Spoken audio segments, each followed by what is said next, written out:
Warning, this fic contains many dark and adult themes. For the full list provided by the author, please check the description below and proceed with caution. Welcome back, this is Falling for You by 1967 Hogwarts Goddess, a Percy Jackson fanfic. Don't forget to like this video if you enjoy and subscribe for future stories. Please check the description for a full list of tags and the link to drop a kudos for the original author. With that out of the way, let's get started. Chapter 21. Percy XIV. Percy ran a grubby hand over his face and breathed out as slowly as he could, trying to calm down. It wasn't the best place to mentally recover from an ordeal, but he tried to make it as safe as he could. He had found a little niche between two rocks and had dragged another small rock onto the top of them, effectively creating a little shelter with only one opening. Percy watched it with hawk-like eyes. It wasn't comfortable and darker than he now liked, but everything he needed to see was in one place. Nothing was creeping up on him. There were no stairs on his back, none of it. And after the vast expanses of Tartarus, the same red-tinted depths in every direction, it was nice to be in a smaller, more controlled place. He just needed to catch his breath. He was breathing too shallowly, too quickly. That mansion had done something to him. He felt like he'd had sand poured over him. His skin was gritty, like it was covering him in his eyes and in his mouth. He scratched at his skin with rough nails. Percy took one last deep sigh, leaning backwards onto the spiky rocks, wrapping his arm around his leg comfortingly. He refocused. He could feel the phlegethon nearby, a solid presence flowing lightly in his mind, and absently gripped it with his other hand. He broke the banks of it and made it trickle across the ground. The closer it got, the louder the thumping in Percy's head got. He hadn't had a nosebleed from using his powers in a while, and he hoped he wouldn't now. He saw fiery water start to weave its way through the rocks down a nearby hill and clenched his fist, halting it instantly before lifting it, the column wobbling precariously. With a lot of maneuvering, he got it all underneath a large boulder and lifted it up. He splayed the water flat under it like a hand print. Shakily, he carried it over. With a grunt, he dropped it in front of his hiding place and let the water slink back to the main river. Now in a space completely under his power, Percy relaxed a little. It was just him in here. There was enough light to see, his eyes were open, and there was only one exit entrance, which was now a difficult way in for anything smaller than a bug. This was good. Damason might not find him here, but Maya might be able to smell him, and then he'd have his friends watching his back again, which was even better. Every time he was alone in the pit, he felt like he was losing his mind. Percy slowly closed his eyes. Though at first they flickered open every few seconds at the smallest noise or sound, his arms tensing as if he expected to see that face again, exhaustion would always win out. Percy felt himself sinking deeper into sleep. His hand slid off the handle of his draken bone sword. Percy smashed his hand into the rock in front of him before he even realized he was awake. He backed up with a jerk of his head, his leg twitching up to kick something. His back pressed against stone, the sides of his arms too, and Percy looked around wildly. Where was he? He had done this. He was safe here. Percy was tense for a few more seconds before sinking down a bit further. He was safe here. He wrapped his arms around his knees and leant his forehead on them gently. He had dreamt about Annabeth. He couldn't remember what had actually happened in the dream, but he just remembered Annabeth holding him, her breath on the back of his neck, her curly hair trailing over his shoulder and shining gold in the sun. Percy couldn't help the smile that forced its way out. It was impossible not to think of her and cheer up. He twisted around until he was facing the boulder and pushed it. He felt ready to go back out now. He had needed that break, just to cut it all out and remember what was important, what he was fighting for, who he was fighting for. He felt a lot more human now. Percy elbowed his way through the small gap he had created and struggled out. In hindsight, maybe the boulder was a bad idea. He wouldn't have been stuck permanently, the phlegethon still whispering in his mind a little while away, but it wouldn't have been fun to be trapped again. He got his legs free and pulled himself up to his feet, checking he still had his swords. His knees and palms were tired from all the crawling. Outside, a nearby hellhound froze in its tracks. Percy also came to a sudden halt. His hand hovered in the air. In the small passage it looked like a tank, and the low growling it began to emit didn't help that. Percy struggled to remain calm as it reared back, looking like it was about to pounce on him in the next second. He turned his body to the right, exposing his left shoulder, remembering Nyx's words. A hellhound was the spawn of Nyx, right? Upon seeing the tattoo there, it tilted its head, reminding Percy of Mrs. O'Leary. Percy wasn't stupid. He could feel the power radiating off of his arm. He wasn't sure if it was reassuring or disturbing, but hey, the hellhound sure could feel it too. Percy walked over to it as it lowered its head. He stopped, cautiously taking a few steps forward. "Sit," he offered tenuously. It complied. Percy huffed out a snort of disbelief, his mouth dropping open into a grin. It had obeyed him. The blessing was amazing. The hellhound didn't seem too happy with it, its red eyes boring holes through Percy, but it couldn't do anything now. Should have pounced when he had the chance, thought Percy tauntingly. "Good boy," he murmured, and the hellhound shot daggers at him in its glare.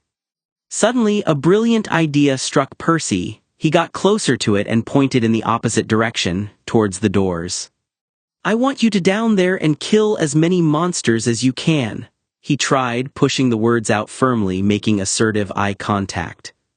It stood up, growling harshly at Percy, its lips pulled back in a snarl, revealing canines as long as Percy's forearms. But it didn't attack him. Percy decided to push his luck. "Go on," Percy said with a little shrug, going so far as to give it a shove. It didn't do anything, of course. It was like trying to shove a wall, but it got the message across. "You heard me."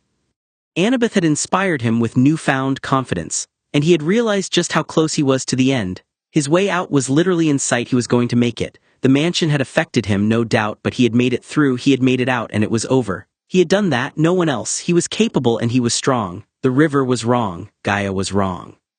He didn't have his swords in his hands, he didn't even have his hands near them. He could feel the hellhound's pulse getting quicker. Should it attack, he would feel when it came to a crescendo, and he was fairly certain he could have it on the ground before it could reach him. The hellhound took a step back before bounding off, paws thundering. Percy turned and scaled the higher ground next to him. He poked his head between two spikes, peeking his head over the top to watch its process. He saw it bounding down towards the doors, a black streak through the small valley before it slammed into the enormous group of monsters. It was like a truck ramming through the edge of the crowd. Puffs of gold trailed in its wake. Roars and shrieks floated up. As individualistic and selfish as all the monsters were, the betrayal of one of their own clearly wasn't something they were expecting, or at least not on this kind of scale. Heads were turning towards the suicide bomber hellhound, giving Percy time to slide down the side and duck behind a rock a little closer to the others. The terrain from him to the doors was practically flat now, a couple boulders here and there, good for cover. The overwhelming amount of monsters made it a little more complicated though. He couldn't exactly go round, going under was out of the question. "Over?" he snorted as he pictured himself jumping from monster head to monster head like Mario, little coins popping out as he stepped on them. Yeah, not over either. Which unfortunately left going through. He poked his head out again just in time to see a cyclops swing at his rogue hellhound, felling it with one blow. He guessed it had taken out maybe 20-ish monsters. Not bad, but not a single real dent had been made. He ducked back and chewed his fingernails. He had no idea what he was planning in his head, but as soon as a vague outline formed, he was ready. He could wait for Damieson, then go through the crowd, sticking close to the edges. He could keep luring hellhounds out to be distractions, then get to the doors and go from there. He didn't know if his tattoo would work on any other monsters. He didn't know the exact lineage of every monster. If he went up to an Impausi, he didn't know whether it would bow or just try to clock him one across the jaw and eat him. And he guessed there was always the risk that someone would see his other tattoo underneath, his SBQR one. That quite literally painted a target on him. Percy dimly thought about his mother's reaction to all the new ink on his skin. Or he could wait for Damieson, then get on Maya. Damieson was a giant, surely there would be some kind of respect from other monsters. Would they move for him? If Percy laid out flat on top of Maya out of sight, they might get out without even causing a fuss. That would be a new one. Part of Percy wanted to fight though. He wanted to charge into the army, swords flashing, and take out as many as he could. These things had killed so many people. The least he could do was stop them killing more. He didn't know if he could excuse himself for not killing them now if somehow they showed up later in the middle of a fight and hurt someone he cared about. If one of them hurt Annabeth and he could have stopped it, he'd never forgive himself. He couldn't just let this army get to the surface without at least trying to do something first. This amount of monsters would overwhelm them all in a second.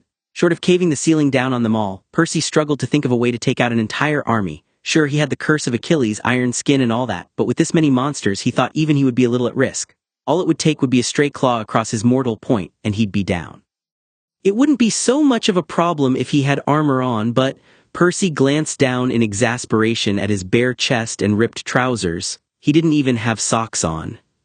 He sat there for a long time, planning out paths and tactics, how he could use everything available to help him. He just couldn't believe he was almost there. He was almost there.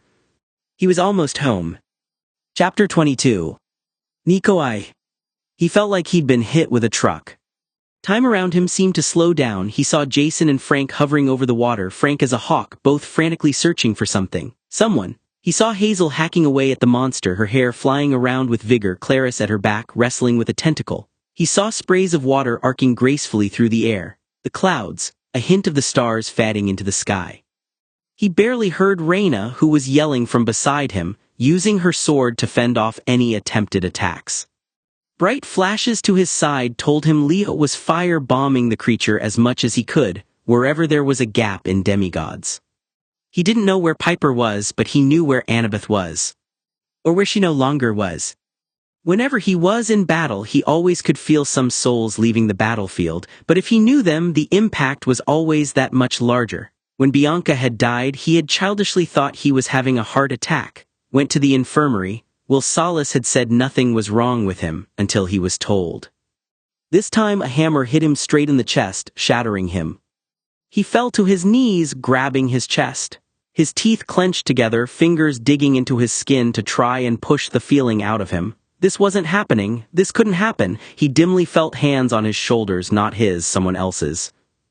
Nico, Piper was shouting in his face, concerned, holding on to him. Talk to me, are you hit? No, he wasn't hit, he was fine, except his throat had a smothering lump in it and his miserable attempt to speak came out as nothing. He tried to swallow it but couldn't. His eyes burned. Nico.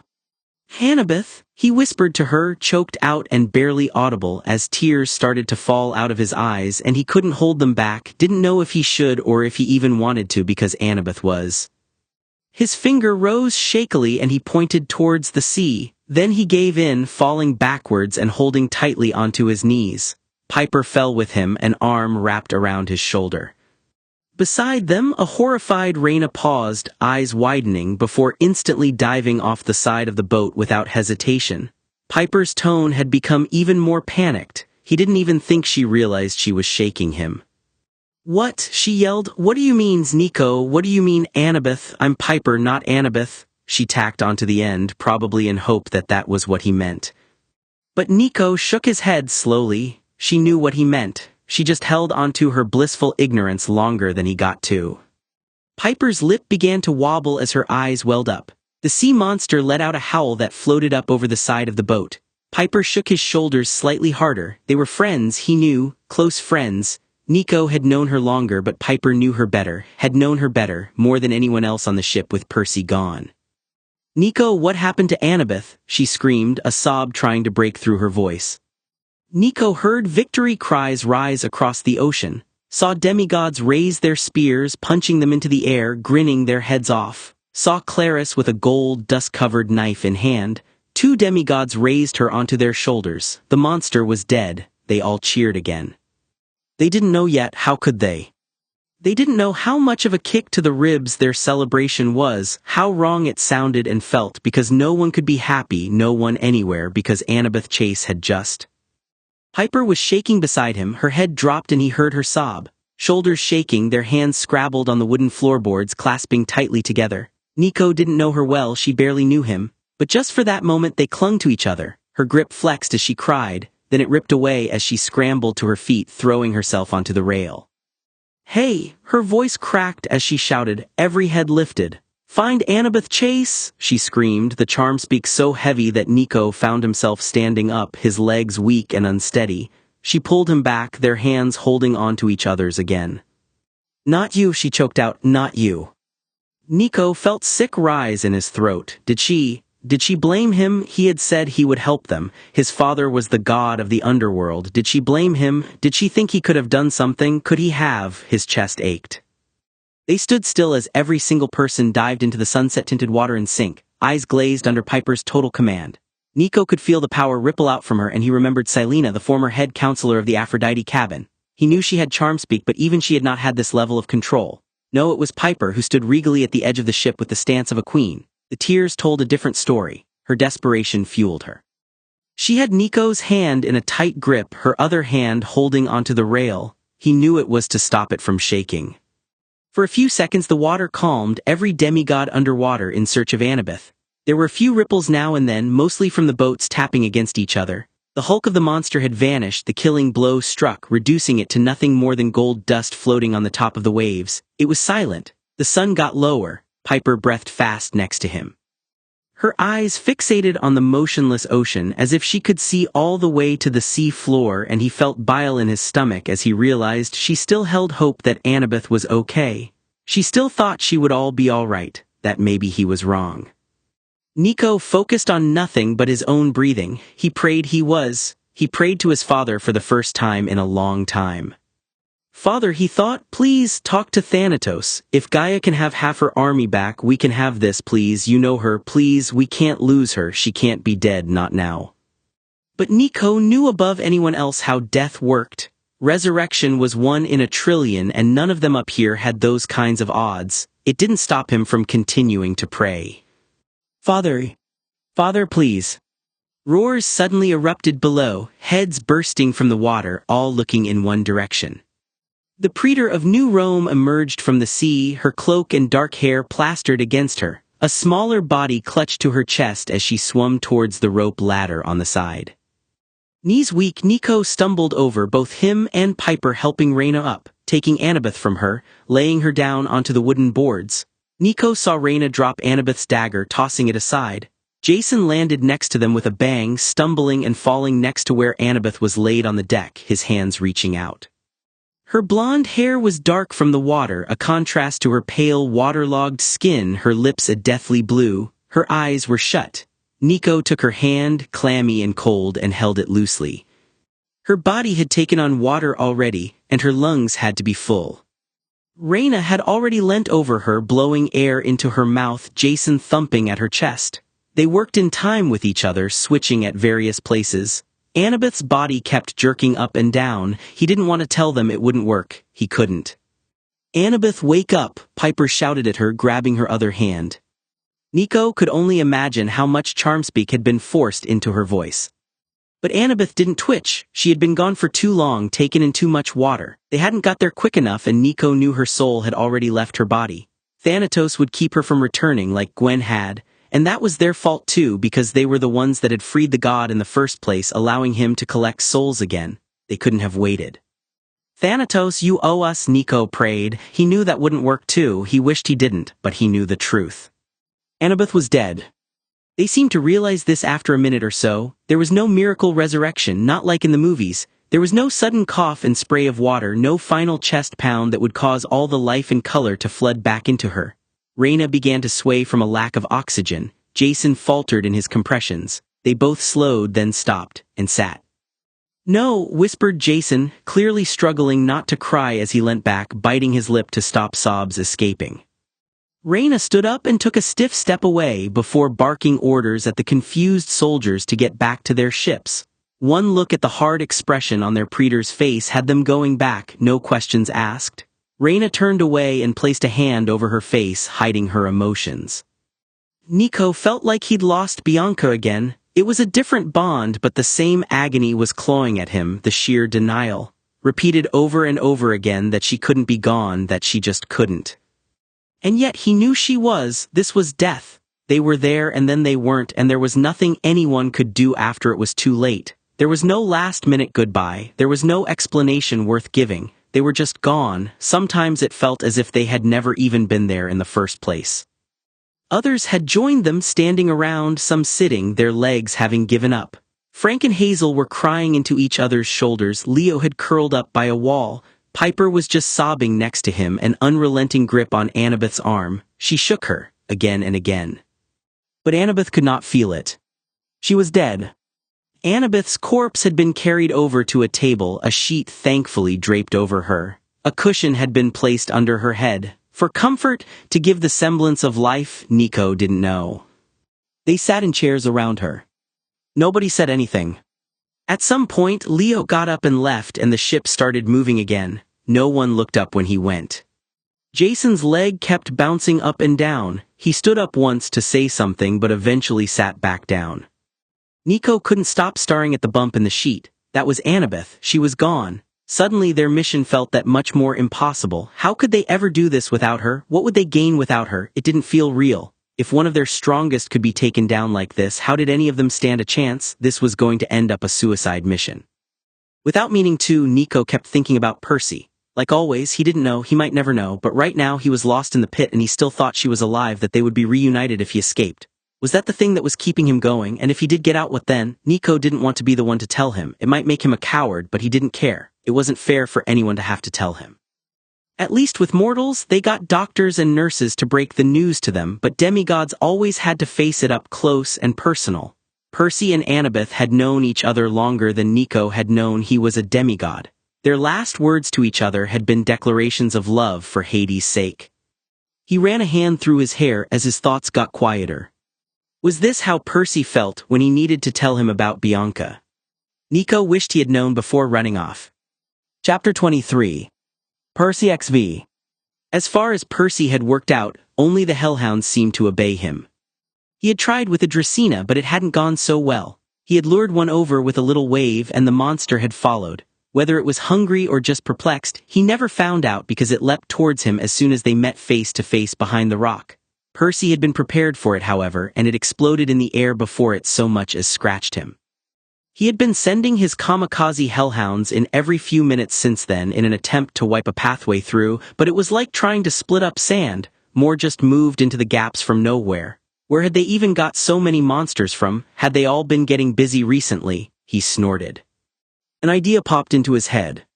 Percy caught sight of another hellhound and summoned it, flashing his shoulder from behind the rock provocatively to tempt one that he had been watching for a while. He felt like an exotic dancer taunting the audience from the edge of the stage. He saw a few heads, some on only one body, turn and ducked quickly back out of view. The aura he projected was more powerful than he had thought. They seemed to sense his presence before they could see him. He had no idea how to stop that. His Nyx tattoo tingled and Percy frowned as an idea came into his head. Would that work? He tried to imagine himself small and defenseless. When he peeked back round, their heads had dropped. Okay, he thought in surprise, that worked. The hellhound was dutifully marching forwards, rounding the corner before stopping in front of him. Percy beckoned it closer. The low growl it emitted would have scared the pants off of Percy before, but now he just clicked his fingers impatiently at it. Come on, he mouthed, stop sulking. The hellhound came further behind the rock, and with a quick hop, Percy clambered onto its back. It bucked a little with a growl as he flattened himself against it, trying to hide. Hunks of thick black fur in each hand, Percy dug in with his elbows. He felt a little bad to hurt a dog, but quickly reminded himself that his specific type of dog could and would bite his head off given the chance. He elbowed it again. Go towards the doors, he muttered. Do not give me away or draw attention. The hellhound began to step forwards reluctantly, and then they were moving. The hellhound's body rocked from side to side, and a dim thought in the back of Percy's mind was that it would be a good place to sleep. Percy lifted his head slightly to have a look, and just caught sight of them entering the crowd before he slammed his head back down so as to avoid being seen. It was when he was halfway through the crowd that Percy began to rethink what he had just planned. In fact, upon second thought, it was one of the stupidest plans he'd ever concocted. What if he messed up, discard his chances of getting out? The one thing he had been apprehensive to do was to throw himself straight into the thick of it. And yet Percy looked around at the rows upon rows of monsters surrounding him in every direction. He had put himself in the worst possible position if he got caught. So just don't get caught, a voice said in his head, in a casually obvious tone that sounded suspiciously like Annabeth. Yeah, easy for you to say, he replied before mentally smacking himself. Rule number 1 of not going crazy: do not reply to disembodied voices. Going back to being worried, Percy lifted his head again. The plodding of the hellhound was slow, but its size more than made up for it. They were almost at the other side of the herd of monsters. He could see ahead and caught a glimpse of the doors and a massive shape by them. Percy groaned as quietly as he could. A titan. It looked like Krios guarding them. Percy hadn't ever met him in person, only knowing him from a vision of Mount Othries last year, but he hadn't exactly undergone a wild wardrobe change since then. He still wore his black armor studded with silver dots like a starry night. His face was covered in a war helm with a ram's horn curling on either side. Next to him the doors of death stood. They looked familiar. Framed in Stygian iron, the magical portal was a set of elevator doors, 2 panels of silver and black etched with Art Deco designs. Except for the fact that the colors were inverted, they looked exactly like the elevators in the Empire State Building. The entrance to Doors of Death seemed like a personal insult, designed to remind him of everything he couldn't have. Upon seeing them, Percy felt so homesick he couldn't breathe. He didn't just miss Mount Olympus.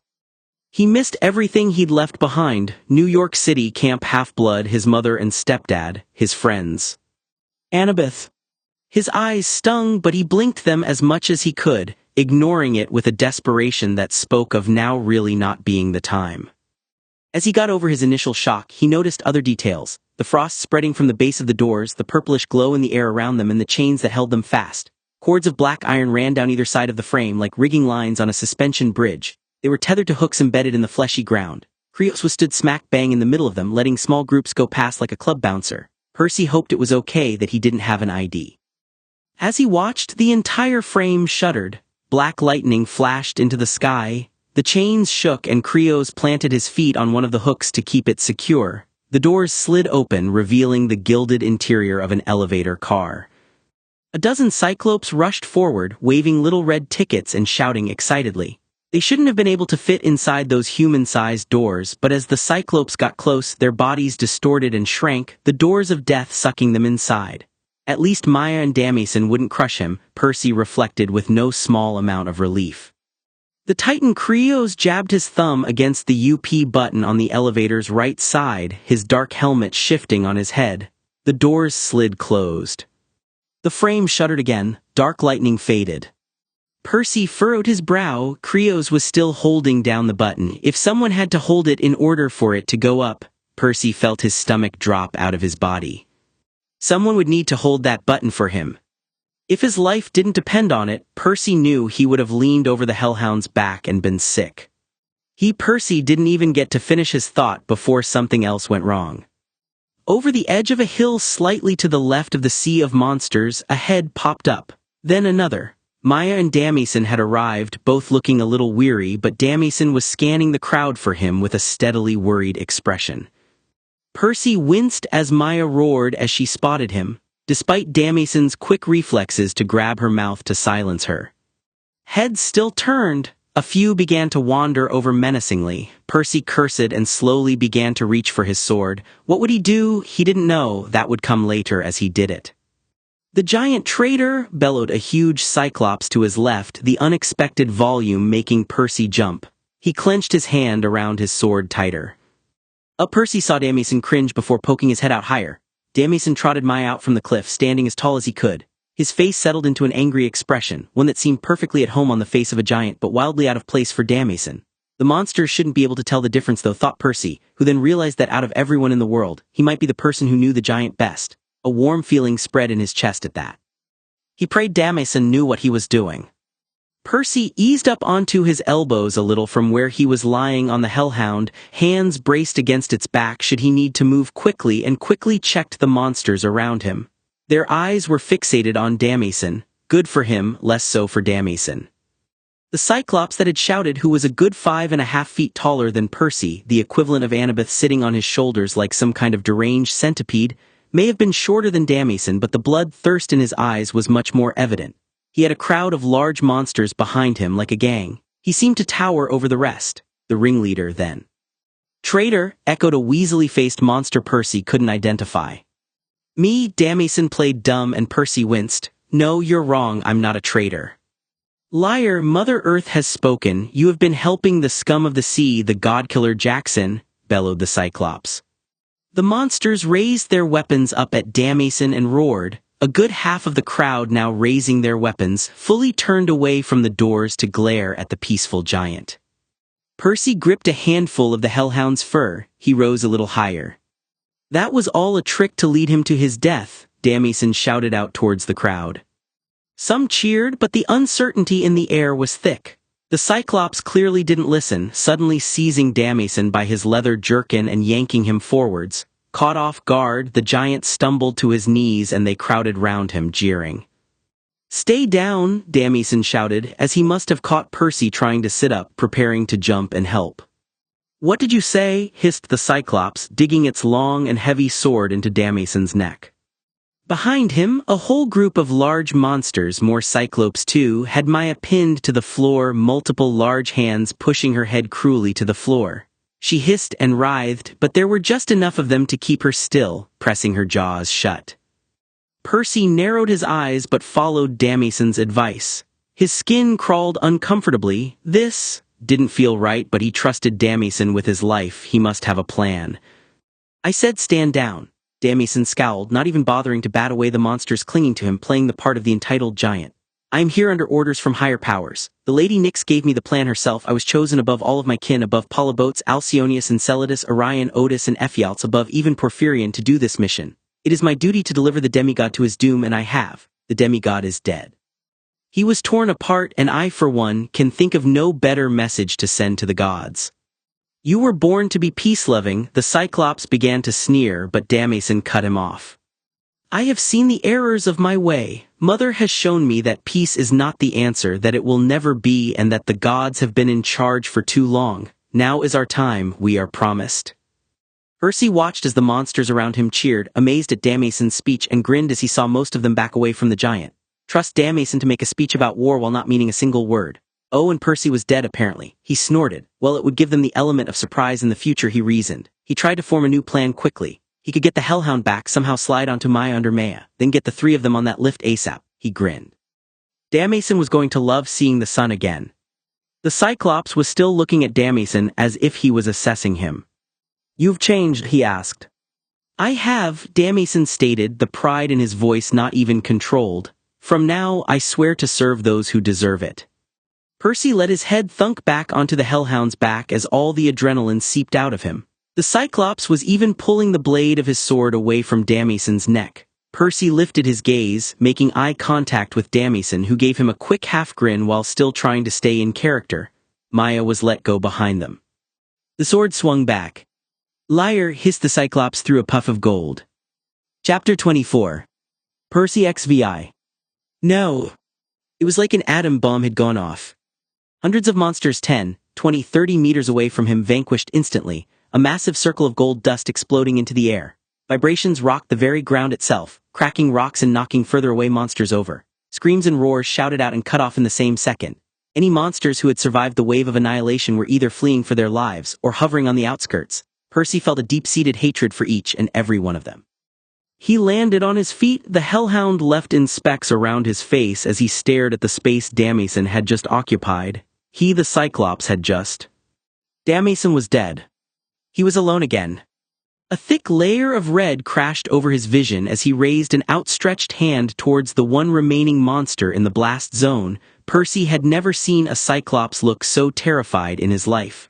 Percy saw that, recognized it, and felt a warped and unfamiliar feeling light a fire in his eyes. He found his blood and twisted it. The Cyclops collapsed to the ground with a howl. It was echoed by several hellhounds in the distance. He could see them start to go wild and savage, others around them, screams and shrieks rising up around him. Percy felt the monster's blood pumping faster and faster in his arms, his legs, through his head. Percy stopped it, pushed it, clenched his fist so hard he felt hot blood start to trickle down out his nose. He had killed Damieson, he had killed his friend. Please, begged the Cyclops, his hands clawing at the ground as he writhed in the middle of the chaos, holding onto his head and bucking, contorting his body into impossible positions. Percy could feel its bones strain and crack. It didn't look so tough and in charge anymore. He felt his lips curl into a nasty smile. Percy walked towards it, unopposed, unchallenged. None of the remaining monsters could come near him, cross the strange invisible wall that seemed to have appeared. Whenever a few stupid ones tried to run at him, they exploded at a certain point, like Percy had created a circular barrier they couldn't cross. The Cyclops was still begging for mercy on the ground. Percy hated him, he hated him. Please, please. Percy cut the words in his throat off with a clench of his fist, a raging anger pulsing through his veins with grief. The Cyclops disintegrated slowly before his eyes, the agonized expression collapsing into sandy dust. Percy felt a furious indignation rise up through him. They always died too quick, too easy. Why didn't monsters have to suffer and demigods did? Why didn't they hurt like they did, like he did? Percy turned around, a tear dropping out of his blazing eyes, and threw a nearby group of monsters back with a jerk of his chin. Go, he bellowed, go away, get out of here, his voice broke. This wasn't fair, he'd come so close, he'd nearly had everything. Percy ran a hand through his hair, gripping a handful tightly, monsters sprinting away in his peripheral vision. He'd never wanted to be somewhere else so badly in his life. A stinging on his arm made him wince as he glanced down, his welled-up eyes blurring. Percy blinked and boiling hot tears spilled out down his cheeks. He sniffed as the pain got hotter. His Nyx tattoo was smoking, black mist seeping out of it. He watched it detachedly. This wasn't normal, he thought dimly. He took a step forwards. Suddenly, with a spreading feeling of going so fast that it felt like his face was peeling off, Percy staggered. About 50 meters away from where he was just stood. Unable to hold it in anymore, especially after whatever the Hades that was, Percy dropped his hands to his knees and threw up. He now knew for a fact that Draken's steaks were just as chewy and spicy going up as they were going down, throat burning. He had moved. Without moving. His brain trying to kick back into gear, Percy realized that he had done that before but never on his own.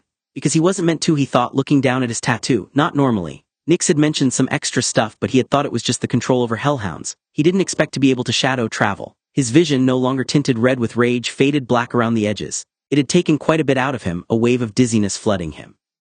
He rested a hand on a boulder and tried to ride it out. Now that he was out of the fight, though, did anyone actually fight back? The Achilles curse seemed to demand that he rest, despite how hard he tried to ignore it and block it out. He looked around. He had reappeared right in front of the doors. It took him a few tired blinks to realize dimly just how many monsters had been killed. There were a few crowds skulking about behind a few rocks, and though he knew they were watching, he just didn't care anymore. But the intimidating army. Gone, just piles upon piles of gold dust. Krios, the Titan who had been guarding the doors, was also nowhere to be seen. Whether Percy had killed him or he had fled, he didn't know. He didn't care, because now the doors were officially empty and unguarded, and Annabeth was right on the other side with his mother, his friends. He could almost see them all there, waiting and smiling underneath the bright warm sun, a light breeze in the air, the smell of grass all around. And a gap where one more person was supposed to be. Movement in the corner of his eye caught his attention. He tensed but quickly relaxed. It was Maya.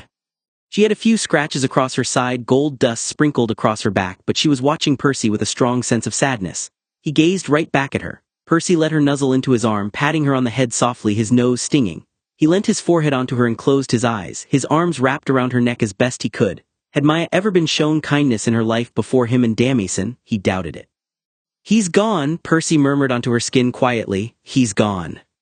They remained that way for quite a while, Draken and Demigod holding on to one another in the pit of Tartarus. The gap in their trio stood out balefully like an empty eye socket. It felt like the loss of Damieson had changed the tone of everything.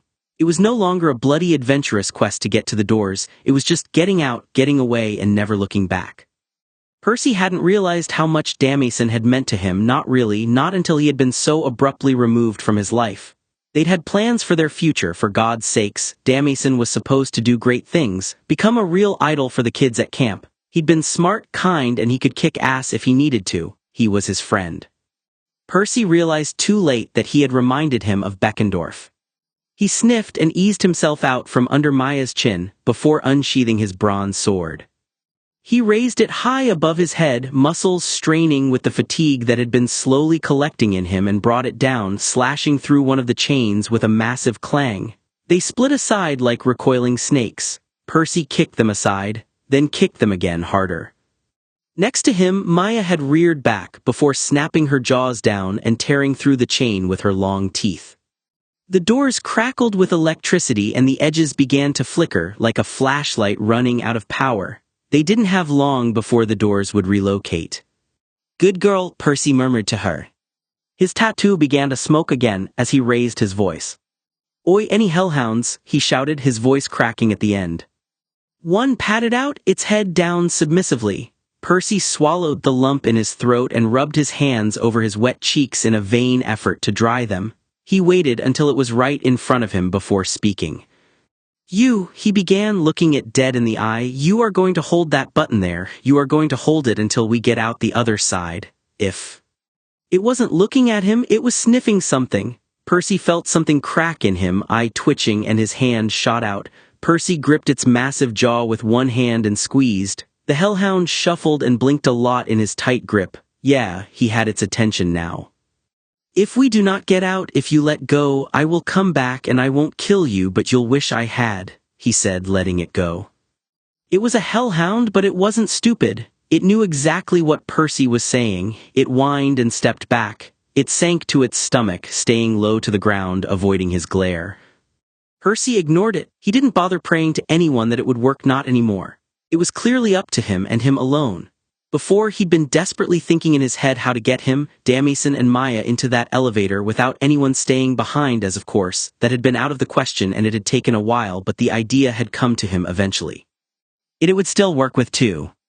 Percy banged the button with his hand and the doors slid open seamlessly. He ushered Maya in, watching her long and massive body shrink with vague curiosity before turning to the Hellhound. "Hold that button until we get out at the top," he ordered, trying to keep the plea out of his voice. "Don't let go or I'll come back and find you, understand?" The Hellhound whined and lifted its paw. Percy stepped back into the lift quickly. A strange ripple ran over him and he found himself pressed against Maya, their size ratio back to how it should be, despite the size of the elevator not changing in the slightest. "Hold it," he said again, fear, hope, grief, all churning his stomach into one big mess of panic. "Hold it." The Hellhound sat down by the doors and lifted a black shaggy paw to the button and pushed down. Percy dimly reached out and found its blood holding it firmly but not painfully in place. With a light ding, the doors began to close, eclipsing the blood-red clouds of Tartarus that Percy never wanted to see again in his life. Percy closed his eyes. The doors shut. Chapter 25. Piper I. Every boat was silent as they glided over the now pitch-black waters. The loss of someone so important, right there in front of them, had impacted both camps more than they thought something like this would. It was like Percy all over again, someone lost to them that had been so crucial, a driving force behind the war. Granted, Camp Jupiter were mainly suffering the loss of one of the seven of the prophecy and a strategic leader, but for Camp Half-Blood it was personal. There were people there who had known Annabeth since she was 7 years old. If she had to guess, Piper reckoned most people were just sat down blankly on their ships. The crew of the Argo II certainly were. They were all in the same room they had been in hours ago, none of them speaking, apart from Leo's short announcement that they were a few miles off the shore. Occasionally, someone's stomach would rumble, but no one would make a move to get food. Being hungry wasn't exactly high on their list of priorities. Piper rested her chin in her hand heavily and closed her eyes. She could feel the heavy bags underneath them even if she couldn't see them in the mirror on the wall. Some would call it a perk of being a child of Aphrodite, but Piper just felt fake. She didn't want to look polished and flawless as if this wasn't affecting her. She wanted to look human. Her nose stung again and she blinked rapidly, glancing around to take her mind off her thoughts. Jason was right next to her. He had an arm around her waist, the warmth and the weight of it strong and reassuring. She burrowed into him closer and gripped a hand loosely in his shirt. Jason leaned his cheekbone on the top of her head. His other arm was wrapped around Leo's smaller shoulders. He held both of them tightly as if he was afraid to lose them. Piper was thinking the same, her free hand unwilling to let go of Leo. They were in a heap on the floor. Frank, Hazel and Nico sat along the opposite wall. Hazel too was tightly gripping the hands of both her boyfriend and her brother. Nico's eyes were closed. Piper realized dimly, not for the first time but for the first time seriously thinking about it, that Hazel was 13. When she had been 13, she'd been trying to annoy her dad's assistant and stick out from all the stupid rich girls she had gone to school with. It hadn't been a good time for her, but it was much better than watching your friends die and go missing. None of them wanted to let go of each other. Piper's tired eyes landed on Reyna for a few minutes. The Roman praetor was sat stiffly in her chair next to the table with the sheet laid over Annabeth's body. She sat alone. Piper felt bad, but they hadn't meant to exclude her. They had just all gravitated together into threes. It went without saying that several weeks ago there would have been another pair in the room. Coach Hedge too, her mind added, and she found herself missing the old satyr, of all the people to miss. Piper didn't know if she could come to terms with what had happened. She'd nearly lost her friends a dozen times over, but she didn't know how to explain it. As a demigod, death was a natural part of life, expected even. There was a reason there weren't any demigods with high school diplomas at Camp Half-Blood. But to see it up close and personal, to experience it just out of nowhere and right in front of her, she felt like she'd had the rug ripped out from under her. Annabeth was there and then she wasn't. Her body was just suddenly empty on the inside, was no longer her body. The fact that she was young, smart, strong, it just didn't matter. Leo suddenly spoke up next to her, his voice a broken croak, but he was cut off by the son of Hades shaking his head, not even bothering to open his eyes. No. But she could almost hear Leo's mind racing, 1,000 experiments and trial runs failing and succeeding every second. No. Not Ev, Leo asked hopefully, and she could see in his eyes that he was so sure he had the answer locked away somewhere that this was just another problem for them to figure out. But it wasn't. No, Nico said forcefully, there's nothing I can do. Piper felt Jason lay a hand on Leo's chest to stop him asking more. Leo took the hint and pressed the side of his head into Jason's chest. Usually the blonde boy would spare a soft smile at being used as a pillow by his best friends, a regular occurrence for someone of his height and size. Now he just stared ahead and held them closer. Piper couldn't take the silence anymore. She wiggled out from underneath Jason, making him look up in surprise. She clambered to her feet, legs weak from sitting too long, and walked slowly over to the table. They all watched her. Piper, Raina said quietly in warning, but Piper ignored her. She reached out with both hands, trembling the closer they got, and peeled back the sheet. Annabeth's hair, once golden and bleached further by the sun, looked thin and lank, the color of straw. Her skin was the texture of old paper. Piper felt bile rising in her throat at the shade of blue her lips were. The smell hit her nose and a lump rose in her throat. She could only imagine the washed-out gray of her eyes. Piper dropped the sheet as if it had burned her, backing away. Tears filled her eyes. She can't die, Piper whispered almost to herself. We need her too much. Raina tucked the sheet around Annabeth's shoulders, as if she was merely asleep before answering. She's still here with us, Piper. You may not realize it now, but we can and need to go on. She would want us to keep fighting, she said calmly, as if she had given that exact speech before. Piper scoffed to herself. She was a preacher, of course she had. But Piper shook her head regardless. This wasn't what she wanted to hear, and she knew they couldn't do this without her. No, she said, we need her, we can't just. A crash from above had them all glancing upwards instead of watching Piper panic, for which she felt a sliver of gratitude before it was washed away in her rage, her indignation that something else had to happen to them, another bad thing in a long line of bad things that was making her feel as if they were losing this war. And losing badly. What could it be? What else would it be? Monsters. She felt like tearing her hair out. Not now, Piper screamed at the ceiling, on the verge of stamping her foot, not even caring how childish she knew it would make her seem. Could they not have one more minute to mourn their dead friend? Well, never heard that before, a voice responded from the stairs. Apollo sauntered down the last few steps before coming to a halt, resting his elbow on the banister. For such a radiant god, Piper had never seen him look so muted. His usually golden hair was dull and shineless. Piper heard Nico groan into Hazel's shoulder. Muttering something Piper guessed to be a swear word, judging by Frank's raised eyebrows. He'd been spending too much time with Percy, not that she blamed him. She had half a mind to seize the god by his stupid white robes, drag him to the window and... Lord Apollo, Raina greeted mechanically, we are honored to have you here. Oh, there's more of us, but after the welcome message we decided that it'd better be me coming down first. He winked at the praetor. Warm you all up. Raina's detached and polite smile didn't drop but became decidedly frostier. Apollo smiled his own for a few more seconds before it cracked, drumming his fingers on the table in an effort to seemingly distract from the very unwelcome energy building in the room. Apollo moved aside, twirling a nearby chair around to sit down in. He sat back to front and grinned at them again. Piper stared. Was he trying to seem cool to them? Did he think that was appropriate? He either didn't know or didn't care. Piper crossed her arms, not leaving Raina's side as most of the Olympians descended the stairs and walked into the room. Unsurprisingly, no one except Raina bothered to bow or even greet them. Piper saw Leo scowl at a few of them. Nico hadn't even opened his eyes. They watched from their places on the floor as the gods sat, some deigning to settle for one of their chairs, others wrinkling their noses and snapping their own chair into existence. Piper turned her back on their little charade with a scowl that burned her eyes, stomping back over to Jason and Leo. She threw herself back into their pile, Jason's chest against her back, Leo's hand finding hers like a magnet. We would like to thank you for retrieving my Parthenos, Athena began once all the gods were acceptably seated on chairs, Zeus and Hera chatting quietly. The demigods gazed up at them from the ground apathetically. Without it, we would still be torn between identities and the outcome of this war would have been uncertain, she finished stiffly.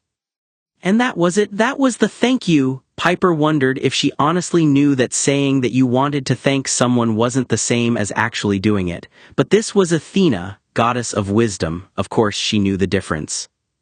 Annabeth is dead, Piper said bluntly, looking directly into Athena's oh-so-familiar eyes. Athena looked away and crossed her legs.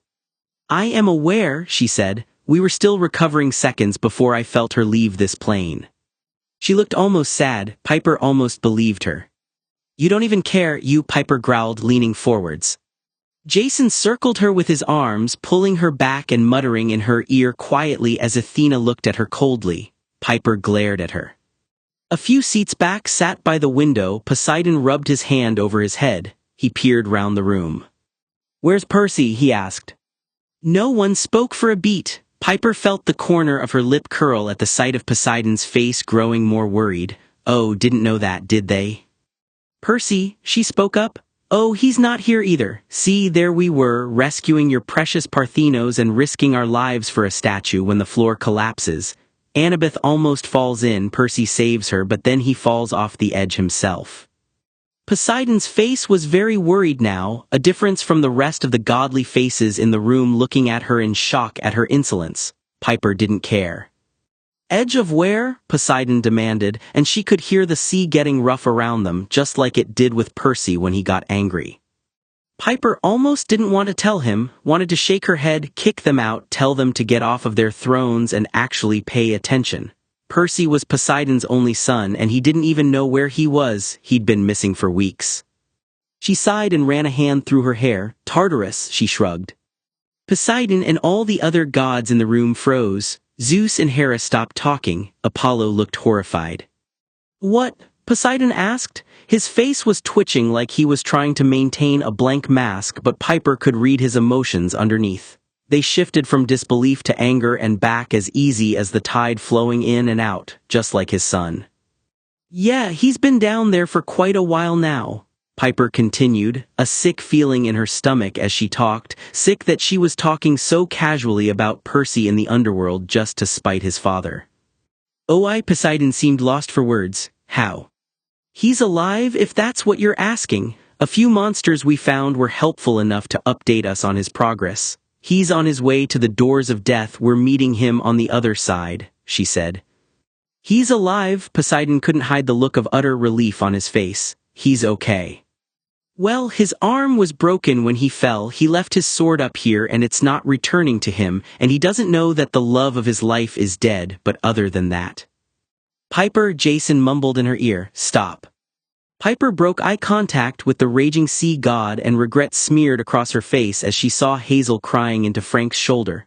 Leo couldn't look at her. She hadn't meant to upset them, she thought guiltily, leaning her head back onto Jason's chest. She just wanted all of them to feel even a fraction of what they felt. If we knew," Apollo muttered. "You still wouldn't have helped us," Piper whispered. Nico opened his mouth as if to say something but ended up shaking his head. They made eye contact, and she saw the same anger that she felt in her and him. It was probably for the best that the two of them kept their mouths shut. The gods still looked drained and unsteady, but pushing them further didn't seem like a good plan. Two of them were gone, they didn't need another to be smited for arguing. Aphrodite was sobbing into Hermes' shoulder. Piper looked at her mother in disgust. They didn't get to cry, they didn't know her, they didn't know Percy. And now it seemed like they never would. Chapter 26. Nico II. The gods were an extremely unwelcome presence. By the time land had finally appeared in the distance, a hilly island carpeted with low stone building, Nico had been so close to throwing his chair at them, he could feel his pulse throbbing in his head. It wasn't even that they had said anything bad, it was that they acted more like children than the actual children aboard the ship. They were drained from their split personality merge, so they had commandeered the dining room, arguments breaking out over who should sit at the head of tables. Zeus had bellowed his way there. Then arguments about who sat on either side. Poseidon and Hera were winning. It was enough to push him to the brink. Unable and unwilling to listen to their volatile bickering anymore, Nico snuck out to the hull to watch the land come closer. "Can't take them either," whispered a voice behind him. Nico turned. He was rarely caught off guard but had no notice the girl sat against the mast. Piper had her head leaned on it. In her green tank top, her beige shorts, and her hiking boots, she looked like she was ready to climb a mountain and then fight an army at the top. Her dagger was strapped to her belt, her cornucopia slung over one shoulder. "No," Nico shook his head. Piper bit her lip. Nico rested his arm on the side of the boat uncomfortably and tilted his head. She clearly had more to say, and Jason or Leo weren't about. Frank and Hazel were being lectured by Coach Hedge. Raina was busy. Percy and Annabeth were gone. That left him. "Do you think I went too far?" she asked him quietly. Nico paused. Piper had been rude and blunt, spitting out harsh reminders of the horrible things that had befallen their friends, but it had been necessary. The gods needed to get their heads in gear and realize that their kids weren't pawns and actually matter. Nico didn't know if he could control himself around Zeus. He was the reason his mother was dead, the reason he and his sister had been trapped in time for near on a century. Maybe if they'd been allowed to carry on in their own time, Bianca wouldn't have. But if he hadn't escaped in time, then he wouldn't have his friends, what was left of them, and he needed to help them, protect them, stop the gods from ignoring them, which was what Piper had been saying. If anything, Annabeth and Percy would definitely approve of what she'd said. Nico shook his head. "They need to hear it," he said before frowning across the water. They were still at least half a mile from the island. "Can we speed this up?" he asked, impatient. "I'll go ask Leo," Piper said, hesitantly touching him on the arm in a clear attempt at comfort. Nico gave his best approximation of a smile, though by the look in her eye it was more of a grimace than he had hoped. His skin shivered uncomfortably as she touched him, and as if sensing it, which he didn't think impossible, she withdrew it apologetically. He nodded. She nodded back. He listened to her footsteps creak across the wooden boards as she left before turning back to the helm. Sure enough, after a few minutes there was a dramatic shift in speed. The jolt made Nico have to hold on in order to avoid being lurched into the churning sea below. They all knew how dangerous that could be now, he thought morbidly. It wouldn't have mattered if Percy was here. But then again, nothing would matter if they just had Percy here. He clenched his fists. He wasn't thinking about that. He focused on the tasks ahead. The closer they got to Greece, the more dread settled in his chest, but there was also hope dancing at the edges, like Pandora's box was implanted in him. They had lost Annabeth, but hopefully they could get Percy back and maybe pull some of their disaster quest back on track. He blinked. He'd gone straight back to Percy. Didn't he always, he thought bitterly. No point pushing away your own thoughts. "Dionysus," Nico whispered, an idea hitting him. "Dionysus. A beat. You know, I'm just below deck. Next time you walk to get me, transporting ourselves to this blasted ship took enough out of us in the first place. We're running on the bare minimum of energy," Dionysus warned from behind him. Nico turned around. "You helped me when I was rescued from Tartarus." It wasn't a question. His nightmares, hallucinations, anxiety, they weren't things to go away that quickly. He wasn't the type of person who could suddenly be good at relaxation methods without a little outside help. He'd been a mess, frankly, and to go from regular dissociation to full clarity, something was suspicious. "It seems both Bacchus and myself are quite similar," Dionysus said slowly. "We had just recovered, then we found someone at quite their mental limit calling out and—" "I didn't," Nico protested, flushing a dark red. "Whether you meant to or not, whether we meant to or not, we heard it, we eased it with the very little power we had left." "You're welcome," said Dionysus, emphasizing his last word. "Thanks," Nico said rather stiffly. He had liked Dionysus once when he was naive. Time and reality had vanished some of the worship. He lowered his voice as he remembered his original idea. "There's also something." "You want me to help Perry Johnson if he gets out," Dionysus drawled, cutting him off. Nico didn't ask him how he knew. "I want you to help him, yes," Nico said, praying that the god knew how to keep this a secret. Maybe he owed Percy. Maybe he hated owing him. This could balance it out. He's been in that pit of hell longer than anyone else has. He's gone where practically no Olympian has ever gone. He went down there injured and unarmed, and he still doesn't know about Annabeth. He will need your help. Nico didn't like asking for help, hated it in fact. It was slightly easier to ask for help for others though. "I'll see what I can do," Dionysus said flatly, as if he was just considering which jam to put on his toast. "Just because Aphrodite's kid started bossing orders to the others doesn't mean that you can do the same to me. Watch yourself." Nico bit back a response and looked away. It was hard to not snap in some of the gods' faces sometimes, but he quite liked not being turned into some form of wildlife as punishment. When he glanced back, Dionysus was gone. After a while, some of the others joined him. No one spoke. Leo's eyes were red around the edges. He knew the ship ran aground when everything came to a very juddery stop. Around him, he heard other boats hit the shore. The waves were steady and even in his ears. Nico stayed sat until everyone was ready to go, his legs dangling off the side in a mockery of childhood innocence. Only when everyone was gathered did he slide down. It was odd to see Zeus in a full three-piece suit in the baking heat of the island, but he thought that him wearing the same Bermuda shorts that Poseidon had donned would look even weirder. All the gods. Except Apollo seemed relatively uncomfortable out in the open. He doubted they had enough strength to jump straight to Olympus. Artemis had broken out her silver shorts, glaring at anyone who looked at her.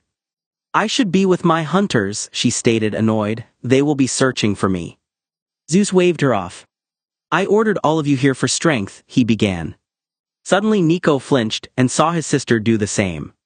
Hazel gasped, "Guys." She pointed to the northeast horizon. At first, Nico saw nothing but the sea, then a streak of darkness shot into the air like black lightning, as if pure night had torn through the daytime. He knew instantly that that was what he had felt. "I don't see anything," Ares grumbled. "Me neither," Piper said.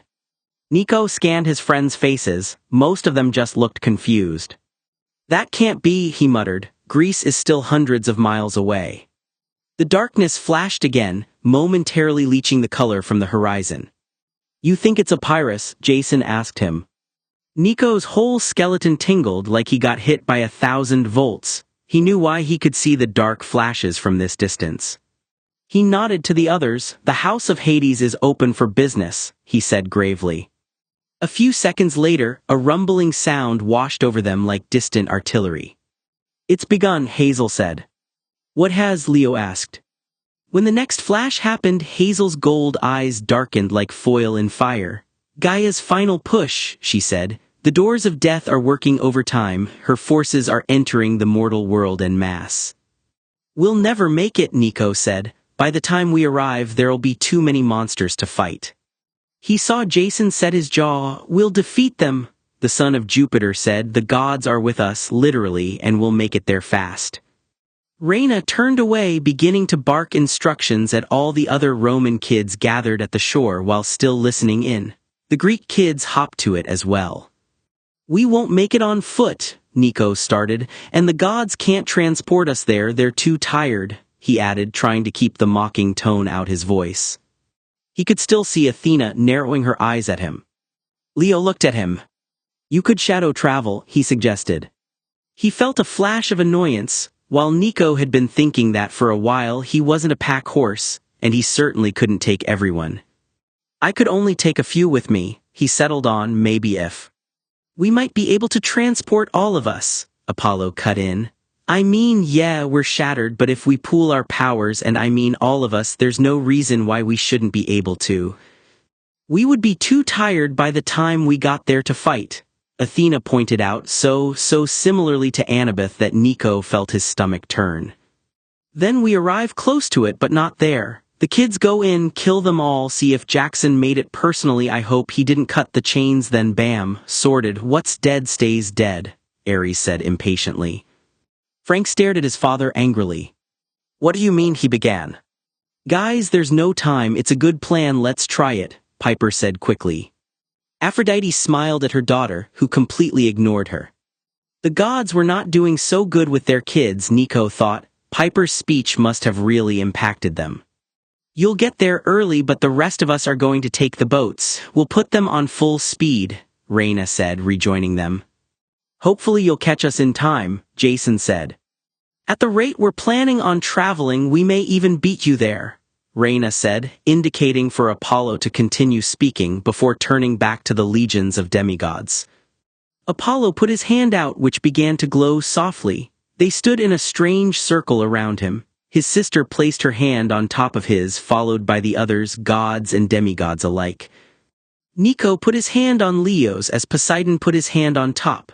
It was weird, all the power radiating off the pile of hands, like putting his hand into a warm bath that had one of those strange new bath bomb things in it. It was hot but fizzing with a cold energy at the same time. "Kids, we're just going to borrow a teeny bit of your power for this," Apollo said, a bead of sweat forming on his upper lip. Nico winced. It was like someone was pulling a massive splinter out of his arm. It didn't hurt, but it felt unnatural as it traveled down his forearm. He briefly saw his veins turn gold before. They landed with a thump on some grass, the gods groaning. A few hundred meters away at the top of the nearest hill stood a cluster of ruins. They didn't look like much, just some crumbling walls encircling the limestone shells of a few buildings, but from somewhere within the ruins, tendrils of black ether curled into the sky like a smoky squid peeking from its cave. As Nico watched, a bolt of dark energy ripped through the air, rocking the ground and sending a cold shockwave across the landscape. "The Necromantian," he said, "the House of Hades." Despite the midday heat and the raging storm of death energy, a group of tourists was climbing over the ruins. Fortunately, there weren't many and they didn't give the demigods a second look. After everything, Nico had stopped caring about getting noticed. If they could fly their warship into the Roman Colosseum with ballistae blazing and not even cause a traffic slowdown, he figured they could get away with anything. He led the way. They left the gods behind without a single thought. At the top of the hill they climbed over an old retaining wall and down into an excavated trench. Finally they arrived at a stone doorway leading straight into the side of the hill. The death storm seemed to originate right above their heads. Looking up at the swirling tentacles of darkness, Nico felt like he was trapped at the bottom of a flushing toilet bowl. That really didn't calm his nerves. Nico faced the group. "From here it gets tough." "Great," Leo said, but there was no humor in it. "Let's just get Percy, kick ass and leave. Just stick close together and maybe we can avoid getting lost or going insane," Nico said. On that happy note, Nico led them underground. The tunnel spiraled gently downwards, the ceiling supported by white stone arches that reminded him of a whale's rib cage. As they walked, Hazel ran her hands along the masonry. "This wasn't part of a temple," she whispered. "This was the basement for a manor house built in later Greek times." "A manor house?" Frank asked. "Please don't tell me we're in the wrong place." "The House of Hades is below us," Nico assured him. "But Hazel's right, these upper levels are much newer. When the archaeologists first excavated this site, they thought they'd found the Necromantian. Then they realized the ruins were too recent, so they decided it was the wrong spot. They were right the first time, they just didn't dig deep enough." Ironic, really. They turned a corner and stopped. In front of them the tunnel ended in a huge block of stone. "A cave-in?" Jason asked. "Probably," Nico said. "This place is being hit with lots of tremors from the doors. Hazel, would you do the honors?" Hazel stepped forward. She placed her hand on the rock and the entire boulder crumbled to dust.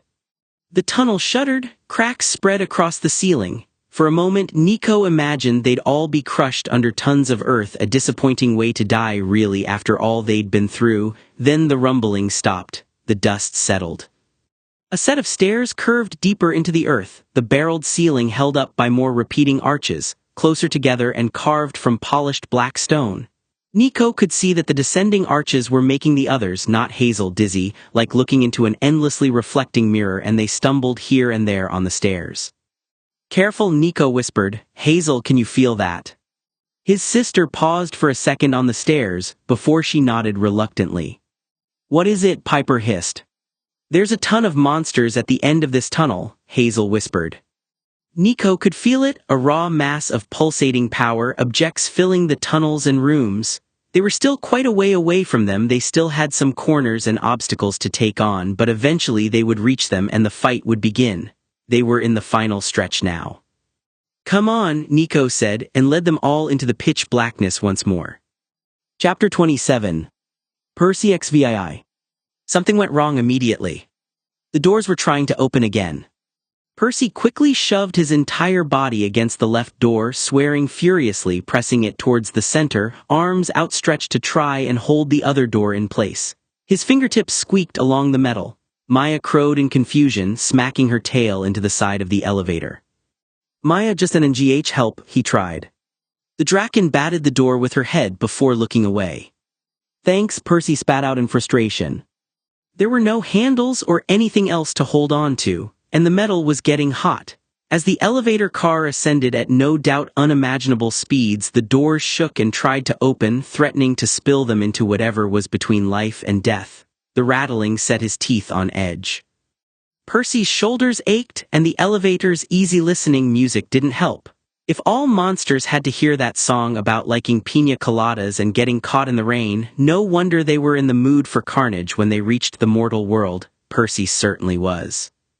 The panels started to slide apart, letting in a whiff of ozone, sulfur. His fingers were slipping into the gap and he watched in horror as the tips turned black, skin starting to flake away. His fingertips slipped in and vanished from his sight.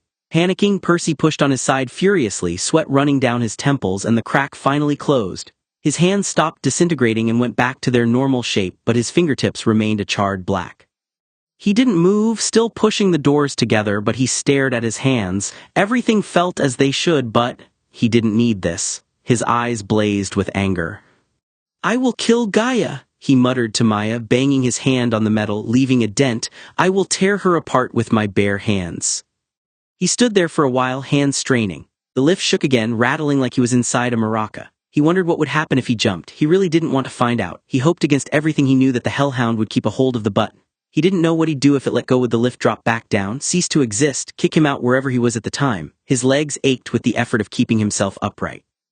Percy felt a click beneath his hands and furrowed his brow. Did that mean? He breathed out a shaky breath before slowly easing his hands off the door. It stayed shut. Percy collapsed to the floor instantly, legs sprawling. His head banged off the side of the lift, but he didn't even feel it. He was so tired.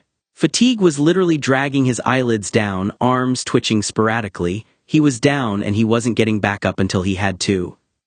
"We're almost there," Percy whispered. A weight settled onto his ragged knees. Percy had enough energy left to crack open one eye. Maya had curled up in the expanded space and was resting her head on him, her green frilled collar tucked over his knees, watching him with green eyes not unlike his own. She was like his great aunt or something if he got technical, but his mind could barely function. He was too swamped. He shuffled until he could lean on her side and let his head fall back with a groan that he just couldn't hold back. He found himself running his fingertips along her frilled collar like he was petting a dog. "We're so close, Maya," Percy mumbled, eyes closed, almost deliriously. "We'll get out and I'll make sure they know about you. You'll be safe, you can come back to camp, you can come home, my cabin's big enough for an extra person. Well, Annabeth will be in there too, but it'll work, you'll love her, just like I do, and my mum, you gotta meet her too, she'll make you some blue steaks or something, we just gotta hold on." Percy passed out. When he came to, they were still in the elevator, the shaking and grinding metal grating against his ears. He figured he'd only been asleep for a few minutes and groaned. He needed either a battle or a nap. He couldn't function with a mix of exhaustion and adrenaline thrumming through his veins at all times. "Oh gods, come on," Percy looked up at the doors impatiently. His stomach rumbled loudly, bubbling deep within him. The churning was painful. He hadn't eaten in several days. He had been too busy to eat, the main protector of their little group, but the curse had kept him going. He was testing its limits, though. He leaned forwards and grabbed the Draken skin bag, rooting through all the random stuff he had piled into it, including a cool rock he thought Annabeth would be fascinated by, eventually pulling out one of the 2 remaining steaks. He avoided eye contact with Maya. He wished he could avoid eye contact with the steaks. They were tinted a sickly black-green and poorly cooked, almost raw. What looked like moss clung to the greasy surface. It repulsed him in every way possible, but he was hungrier than he'd ever been in his life. He bit into it ravenously, sinking his teeth in as if it was a rubbery ambrosia. It didn't taste as bad as it looked, or smelled, or felt. "Don't look at me like that," Percy mumbled hoarsely to a glare from Maya. "I'm hungry," he added through a chewy mouthful, juices dripping down his chin. And he didn't want to waste them. They were some of the remaining things Damason had given him. He'd wanted him fed and happy, and Percy was working on those 2 things. Fed, he was eating right now. Happy, well, he was on his way. He smiled for the first time in a while as he chewed. He was on his way back home, to them, to her, just, with one less person that he had hoped for. The white lights in the elevator were artificial, a bit too bright for Percy, and the flickering didn't help either. He had to squint a bit, eyes watering. He wasn't crying. He wasn't. But he was. Damason was supposed to be here. He was supposed to be right next to him, free from that horrible and terrible place. But instead he was back down there reforming in pain. By the time he would be fully reformed, Percy could be long dead. He'd never see him again, never get out again, or even have the opportunity to have someone who would help him. Percy felt like he'd abandoned him. There was an empty space in the elevator made specifically for him. The gap stared at him accusingly. Percy sniffed hard, choking back the guilt that threatened to bubble over. He was right there. He should have done something, but he had sat on that hellhound, watched that Cyclops slice Damason apart, and he didn't do a damn thing. He had deluded himself into believing that everything would be all right, that monsters were still as stupid as they had always been, that he and his friends were infallible. But he wasn't, and Damason had paid for his stupid mistake. Bob, too, another moment of hesitation, had seen Campay stab him like it was nothing. Percy had been resentful to Bob at first, never getting a clear answer to the questions he asked, but Percy knew better now. Bob's amnesia had turned him innocent, almost like a child. No wonder Tartarus had affected him. And now Percy was more informed. He knew that the questions he had asked didn't have clear answers. How could Bob know the time if they were in a place outside of time? At that, Percy felt fear start to take root in his mind. How long had he been in Tartarus? Weeks? Months? Years? Sometimes it had felt like being down there was all he had ever known, that it was all he would ever see forever. Sometimes it had just felt like the most action-packed hour of his life. Percy honestly just did not know. He wasn't sure if he wanted to know. What if time had moved beyond him? There were monsters in the pit thousands of years old who had only been to the surface once or twice, spending the rest of their time reforming in Tartarus. Time moved different. What if everyone he knew was dead? What if the war was over? When he got out the lift, would he be faced with a barren wasteland racked by the war? Would Gaia have taken over the world? Who would be waiting for him at the top? Would anyone? What if he'd been forgot? What if he'd become nothing more than a rumor, some demigod who abandoned their quest and doomed everyone? No, he shook his head. No, it couldn't be that long. He couldn't accept that, wouldn't accept that. There had to be people he knew waiting for him at the top. Annabeth wouldn't give up on him. She'd be there once he got out and everything could go back to normal again. They'd kiss, they'd win the war, they'd go live their lives in relative peace. There was no other option in his mind. Percy refused to think about it. He tilted his head back, leaning on Maya's smooth scales, looking at the metal doors and walls that he had grown to hate. Forget Tartarus, how long had he been in here for? Maya jerked her head up suddenly, rearing back with a growl. What is it? Percy pushed himself to his feet, grabbing his swords in his hands readily. His legs shook with exhaustion. Maya. She just kept hissing. He could see some of her poison gas seeping out of her mouth and he held his breath, shoving her with his elbow. She stopped and looked at him, then back at the doors. What? He said, feeling adrenaline start to wake him up again like a bolt of lightning in his veins. Had the hellhound let go? Was the lift breaking? Was someone trying to get in? He prepared himself for an attack as the lift started to rattle more than ever. The doors began to shake roughly like an earthquake was happening outside. He realized what was going on. The lift wasn't breaking, the hellhound hadn't let go, he was exactly where he needed to be. Percy hooked his foot on the back of Maya's saddle and climbed up. He swung a leg over and gripped the reins tightly, holding onto his bronze sword. He didn't know what he was expecting, but having to fight again seemed likely in his life. He hoped it was all okay. It had to be okay. A ding echoed somewhere above him. He had arrived.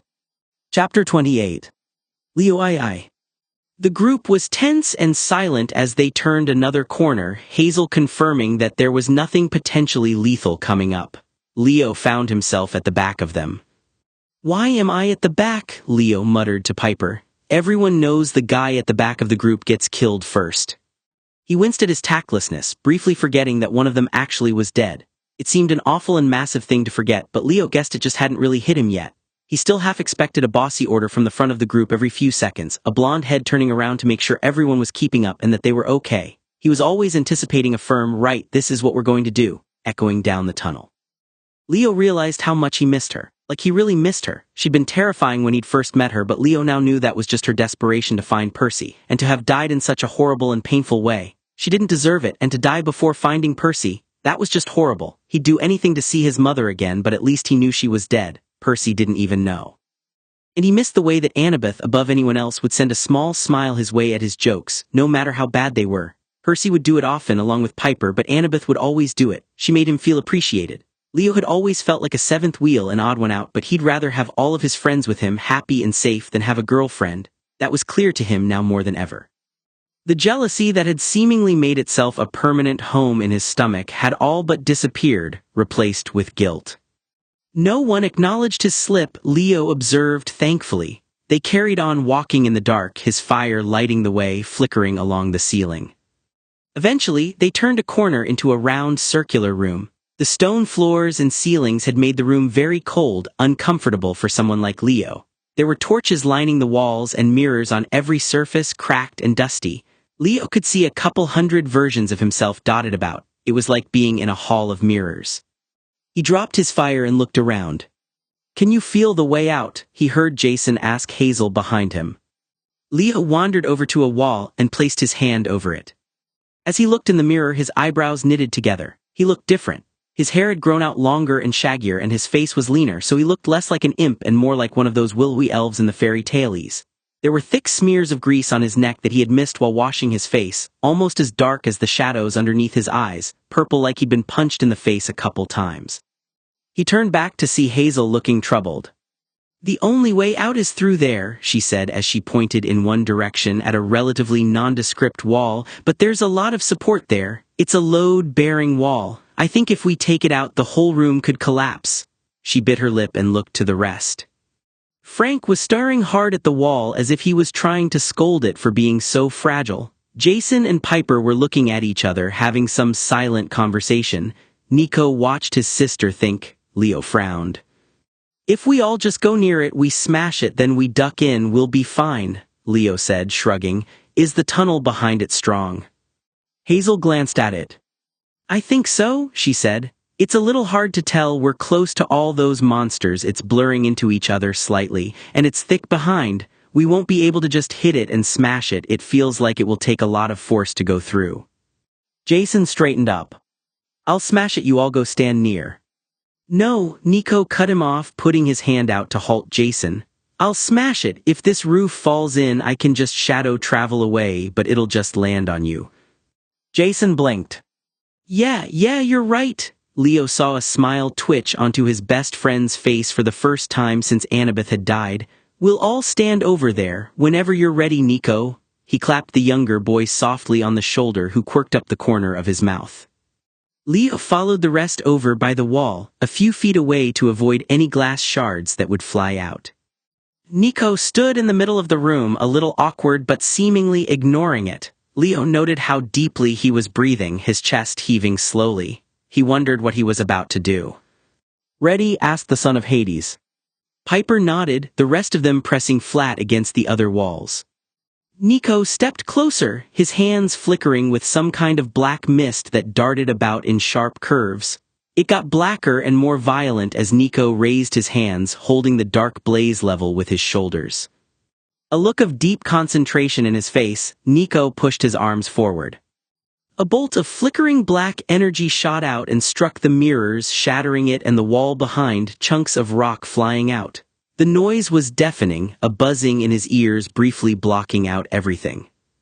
Leo covered his eyes to avoid the dust before being thrown slightly off balance by the sudden shaking of the room. Mirrors fell off walls, exploding across the floor like firecrackers as spiderweb cracks expanded across the ceiling rapidly. "Leo," he heard dimly. He was pulled into the tunnel by his suspenders as a large layer of the ceiling smashed to the floor. It landed with an almighty crash, blocking in their tunnel, plunging them into darkness and cut off their view of Nico, who had been sprinting towards them. "No!" shouted Leo and Hazel, Leo's arms erupting in flames without even thinking. Hazel launched herself at the rock, her hands outstretched as she moved the rock a few inches, dust falling onto their horrified faces. "Nico!" Frank bellowed.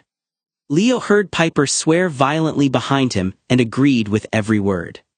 No, Hazel began shouting as she lifted the heavy rock with sheer strength, a thin beam of light coming in from the bottom. It was quickly extinguished as another crash came, the rest of the ceiling caving in. "Nico!" she yelled, her eyes blazing gold in the light of Leo's fiery arms. No more!" Piper kicked the wall of the tunnel furiously. No more, not another, not again," she shouted, her fingernails digging into the rock so hard Leo saw blood as she tried to help move it again and again. Leo couldn't breathe, they couldn't take another death, they just couldn't, it wasn't fair. Guys," came a voice behind them. They all span around. Nico stood there looking curiously at them, a little dusty, a little shaken, but otherwise absolutely fine. "Nico!" He was instantly gripped in such a tight bear hug from Frank that Leo doubted he could breathe, but he joined them anyway, gripping the small, quiet child of Hades that they had all grown to feel protective over on the shoulder. He felt Jason's arms partially close over him, Piper's hand on his shoulder. Hazel had flown towards her brother and speeds Leo didn't think possible, tears dripping down her nose as she sobbed into Nico's shoulder. "I thought we again that you the ceiling that you were dead we didn't." Hazel speaking was interrupted by gasps and hitches, her face obscured by her cinnamon brown hair. Sometimes Leo forgot that Hazel was only 13. I shadow traveled, Nico's voice was muffled and surprised. I told you I would. I didn't think you got there in time, Hazel sniffed wetly. Leo had completely blanked about Nico's shadow travel along with everyone else despite being told minutes ago. They had lost so many members of their crew they had all just assumed the worst. Of course they had. With everything going wrong, why would they ever assume something was finally going right for them? Leo buried his head into Jason's shoulder, knowing full well that he didn't want to move from their inadvertent group hug. They were all warm and together. He could feel the love radiating off of each of them. But one by one, they drew away until it was just Hazel who was holding Nico's hand in a death grip. Don't you ever do that again, she told him firmly, wiping at her eyes. Let's just keep going, go left at the end. No one questioned her and they carried on in a strange atmosphere. Leo felt ecstatic that Nico was fine, but he honestly thought that he could cry very easily. Everyone's emotions were at an all-time high. What was that stuff you used to blow up the wall? Piper asked Nico. Condensed shadow, Nico replied. It takes a lot to use but it's powerful. I discovered it in Tartarus. Oh cool, Piper said. The air temperature somehow dropped even further at the name and Leo winced at how awkward Piper sounded. He got the impression that Nico hadn't meant to say that. Nico began to tell them about the doors of death. My father said when someone gets in the elevator, it will chime. When the chime sounds again, someone on our side needs to push the UP button or the doors won't open and well, he'll be gone. We won't know when he's in, so we'll have to just hope that we let him out and not something else. They turned left. Leo could finally let his flames simmer down on his arms, dimly noting how his sleeves had charred at the edges. Every shirt. There were torches lighting the way now, and at the end, Leo could see the outline of a door. Is that, he began. Yeah, Nico nodded. The doors of death are through there, along with a couple hundred monsters. We're going in there, Jason said. I don't even care anymore. Percy is through those doors and I want him here right now. Kill as many as you can and protect those you can see. Everyone got it. Everyone nodded. Leo was ready to torch some monster ass to just make them feel as angry and hurt as he was. Let's go, Nico said. He counted down from 3 on his hands before throwing open the door. It led into a massive cavern crawling with monsters. From where they were stood on a slightly elevated ledge, Leo could get a good view of the entire room. The obsidian walls were carved with scenes of death, plague victims, corpses on the battlefield, torture chambers with skeletons hanging in iron cages, all of it embellished with precious gems that somehow made the scenes even more ghastly. As in the Pantheon, the domed roof was a waffle pattern of recessed square panels, but here each panel was a stela, a grave marker with ancient Greek inscriptions. Leo wondered if actual bodies were buried behind them. He couldn't see any other exits. At the apex of the ceiling where the Pantheon's skylight would have been, a circle of pure black stone gleamed as if to reinforce the sense that there was no way out of this place, no sky above, only darkness. Leo's eyes drifted to the center of the room. Yep, Leo muttered, those are doors all right. 50 feet away was a set of freestanding elevator doors, their panels etched in silver and iron. A large black figure stood in front. Rows of chains ran down either side, bolting the frame to large hooks in the floor. The area around the doors was littered with black rubble. Leo narrowed his eyes as he realized that an ancient altar to Hades had once stood there. It had been destroyed to make room for the doors of death. Judging by the frown on his son and daughter's faces, Hades wasn't going to like that. Monsters were crowded about, pressed against walls and shoved into corners, cyclopes and impausi and hellhounds, the room filled with growls and roars and bellows. It was hard to hear himself think. Time to do something about that. Hey, Leo shouted. Every monster head turned to see the 6 of them standing at the door, weapons aloft. Jason's sword crackling with electricity, Piper's eyes glinting as she bared her dagger. Frank's hands slowly growing claws, Hazel's spatha pointed upwards, tears now dried on her furious face, and Nico's Stygian iron sword swinging dangerously from his hand. Leo let his hammer and hand burst into roaring flames. His mind latched on to the first cool thing he could think of. You're all already dead, Leo promised calmly into the silence. He almost winced, but it got the message across well enough. He jumped in. He immediately beheaded a monster, the others flying in behind, screams and clangs of metal thrown up around him. It was like being caught in a tornado. Monsters surrounded him, and for as many as he whacked into dust, more just filled the spaces. But he wasn't alone. Every so often he'd see it, a clawed hand reaching out to him struck down by a flash of lightning, or a snarl somewhere being told to attack someone else by a melodic voice. And similarly, whenever he saw a fin making its way towards some curly hair, well, it was flambe time. Leo had just stepped back to take a breath when he heard it. In the center of the room, the doors of death made a pleasant chiming sound that seemed hella out of place in the middle of an all-out brawl. The green up button on the right side of the frame began to glow. The chains shook. Something was in the elevator. Leo felt a small spark of hope. Percy. That thought fueled him as he smacked a Dracini in the face. All he saw for a few minutes was gold, nothing but gold. His hammer swung out of its own accord, his flames shooting out to vanquish monsters he hadn't even seen yet. He was pretty sure his whole body was on fire. At some point he pulled back, checking on his friends who were decimating and holding their own pretty well. He ducked a swing and retaliated, gold entering his vision again. Suddenly, a stomp that rivaled thunder itself bellowed across the chamber, shockwaves knocking a few monsters off balance.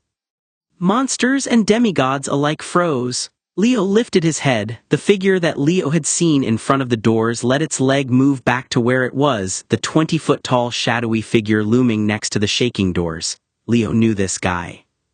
The giant Clytius, the bane of Hecate, was shrouded in black smoke, but Leo could see dragon-like legs with ash-colored scales, a massive humanoid upper body encased in Stygian armor, long braided hair that seemed to be made from smoke. How could you braid smoke? His complexion was as dark as death's. His eyes glinted cold as diamonds. He carried no weapon, but that didn't make him any less terrifying. He stepped down, hundreds of monsters scuttling away from him. Leo let himself be scared for a few seconds. Then he lifted his chin. So he was tall, so was Jason, so was Frank, so was a giraffe, and Leo wasn't scared of any giraffes. Around him he could see his friends straightening up, not one of them showing fear. So long as they had each other watching their backs, they were beyond being scared, though he let his eyes linger on his armor. As Leo side-eyed them, he scanned for Nico. He had just seen him before Clytius had intervened, but now he had vanished. Where had he? There. Out the corner of his other eye, he saw Nico hidden behind the doors. He blinked meaningfully at him, hoping he got the message. Nico nodded. Great. As soon as the doors chimed, Nico would let whatever or whoever out. There was a good chance it wasn't Percy, that Percy may not be even anywhere near the doors or dead. His mind reminded him nastily. They couldn't take any chances. The monsters around them had backed off. It was clear they didn't want to get in the middle of this and that they thought they knew who would win, judging by the nasty smirks thrown their way. Leo knew the plan. They would have to fight Clytius until a god showed up and fight him for as long as it took for the doors to chime. Well, they couldn't stay in a starring contest the entire time. Leo breathed in and looked up at him. Yeah, you're smoky and mute. Oh, we're so scared, Leo said, screwing up his nose. Despite the fact that they were literally surrounded by hundreds of monsters and a giant that could only be killed if a god was present, which there wasn't, Leo swore he heard Jason snort. Clytius didn't move, but Leo saw his eyes get colder, if that was even possible. It's a nice place you got here, Piper joined, pretending to scan the cavern. Bit of a fixer-upper, but not too bad. You've got a bit of an infestation problem, though, she gestured to the monsters. Stall was all that was going through Leo's brain. Stall. Clytius lifted his sword a fraction. I think what we really mean, Leo started quickly, is that Gaia could have put you anywhere, but she puts you in some underground pit on door duty. I mean, let's be real here, that's not the best, is it? I heard her say that Polybotes was her favorite son, Frank said conversationally to Hazel, who nodded convincingly. I heard that too, she said. I thought it was Alcyonius, Jason interjected. Leo had butterflies in his stomach. He was thoroughly intimidated by the sheer amount of monsters, but he also wanted to laugh at the absurdity of their conversation. This couldn't last. As Jason and Frank debated over which giant was Gaia's favorite, Leo glanced sideways. 4 things happened in quick succession. 1. The doors chimed for the second time. 2. Nico slapped the button a millisecond after hearing it. 3. Clytius snapped, lunging forwards to kill them. 4. The door slid open, and something huge came out. Chapter 29. Percy XVI. The door slid open. Percy squinted at the change in light, which sent bolts of pain to the back of his eyes but kicked Maya on anyway. She reared back, and together they blindly charged out of the elevator, the doors adjusting to make room for them. They emerged into some kind of pit. There were bright torches everywhere lining the strangely carved walls made of what looked like precious metals. He didn't know, having only caught a glimpse. It was hard to focus on anything else other than the swarms of monsters oozing into every available gap, with what looked like a giant in the center, tall and dark, swiping at. Percy saw a flash of blonde hair. "Maya, sweep!" he bellowed, standing up on her back, wobbling before jumping into the air as Maya span, her spiked tail cutting a lethal dent into the crowds. Percy landed back on her, the forward momentum throwing him off balance for a second, but he dropped back down to a sitting position without worrying. It was a move that the two had perfected over time. A sizable dent had just been cut into the horde. Well, less a horde, more a crowd. There weren't nearly as many as there were at the doors, barely enough for a small army. He almost felt like relaxing. They could wipe this lot out easily, and then it would be over, then he could find her, then he could just breathe out.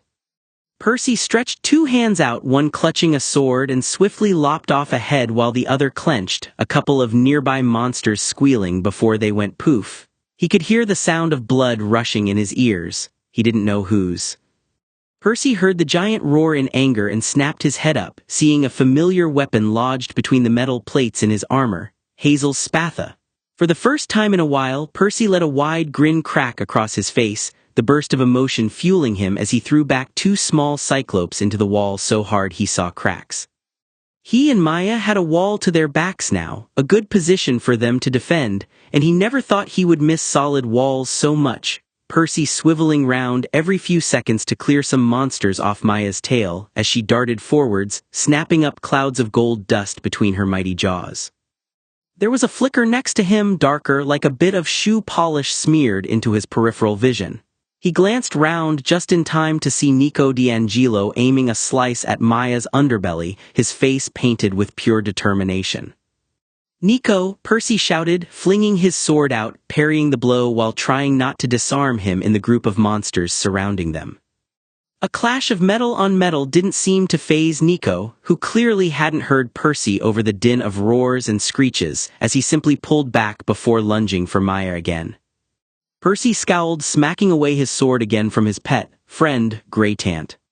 "Nick D'Angelo, hey, stop Nico!" Percy shouted in exasperation. Percy slid down the side of Maya, his hands clinging on to the ragged reins to stay on, and kicked Nico in the shoulder as lightly as he could.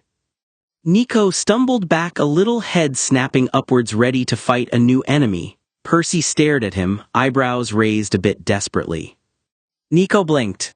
His dark eyes that had been burning with the heat of the battle wiped clean completely, seemingly looking at Percy all over and then at Maya in disbelief.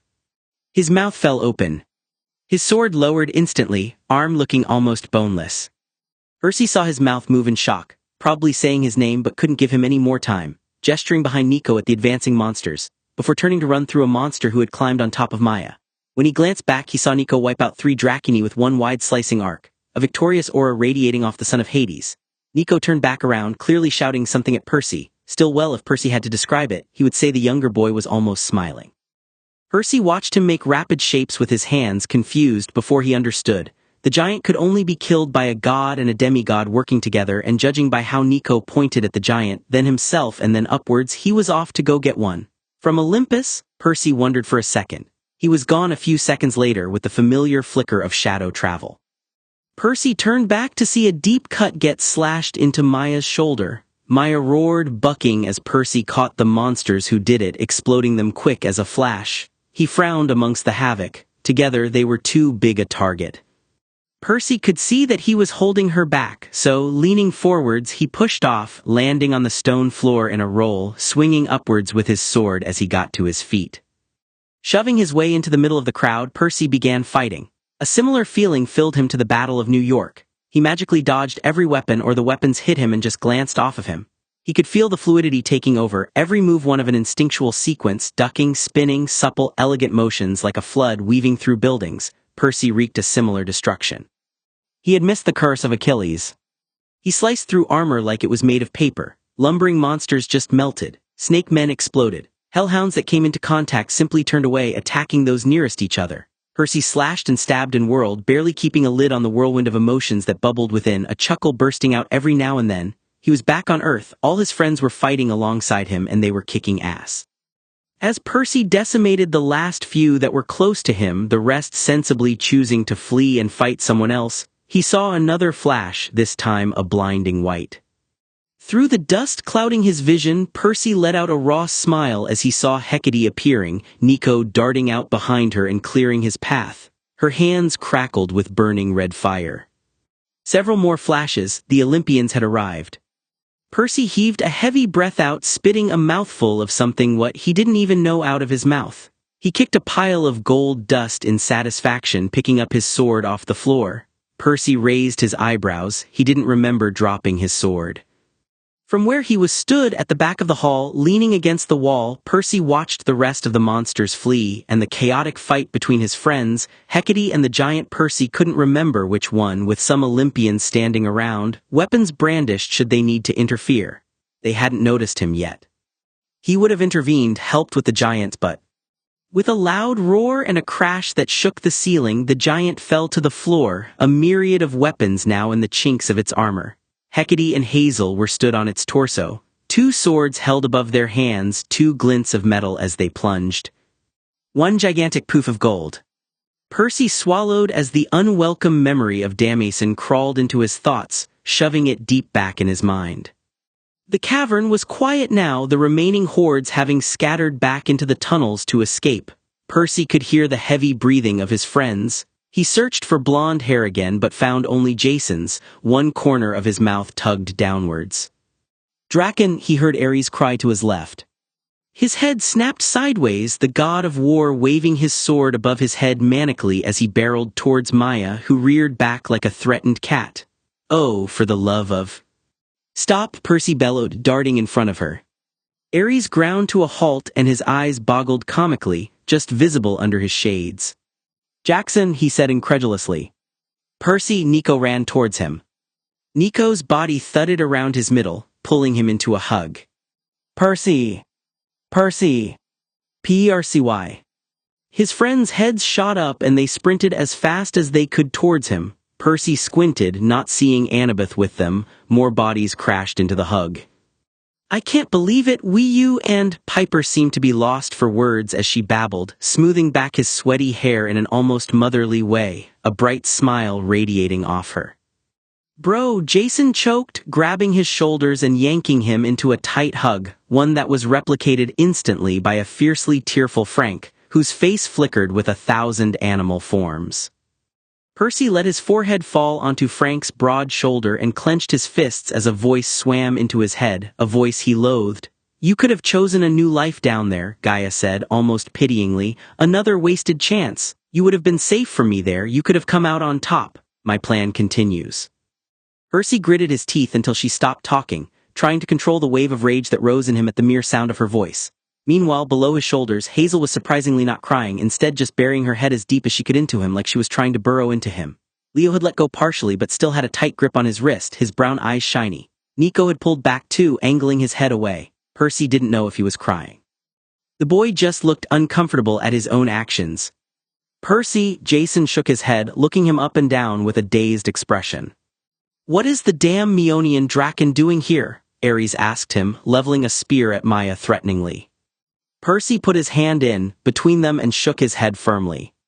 She's mine and she's friendly, she won't hurt anyone unless I say so. He looked at his friend's wide eyes. Her name's Maya, he added on the end. Leo whistled. You tamed a Draken, dude, that's metal. It wasn't me, Percy cut him off, shaking his head. He had no intention of going into any detail about Damason right then, but to claim that he had done something his friend had done felt dirty. Percy couldn't do it. His friends seemed to be waiting for an explanation, but Percy had more on his mind, someone very important. Hey, Percy began, looking around, where's Annabeth? Chapter 30. Jason I. Jason wiped the sweat off his forehead with the back of his hand, taking a wobbling step back to support Piper, who had taken a nasty blow to her leg. Frank stepped in front of him, hovering beside a victorious Hazel a step away from where the giant's body was, her spatha clattering to the floor as she flexed her fingers.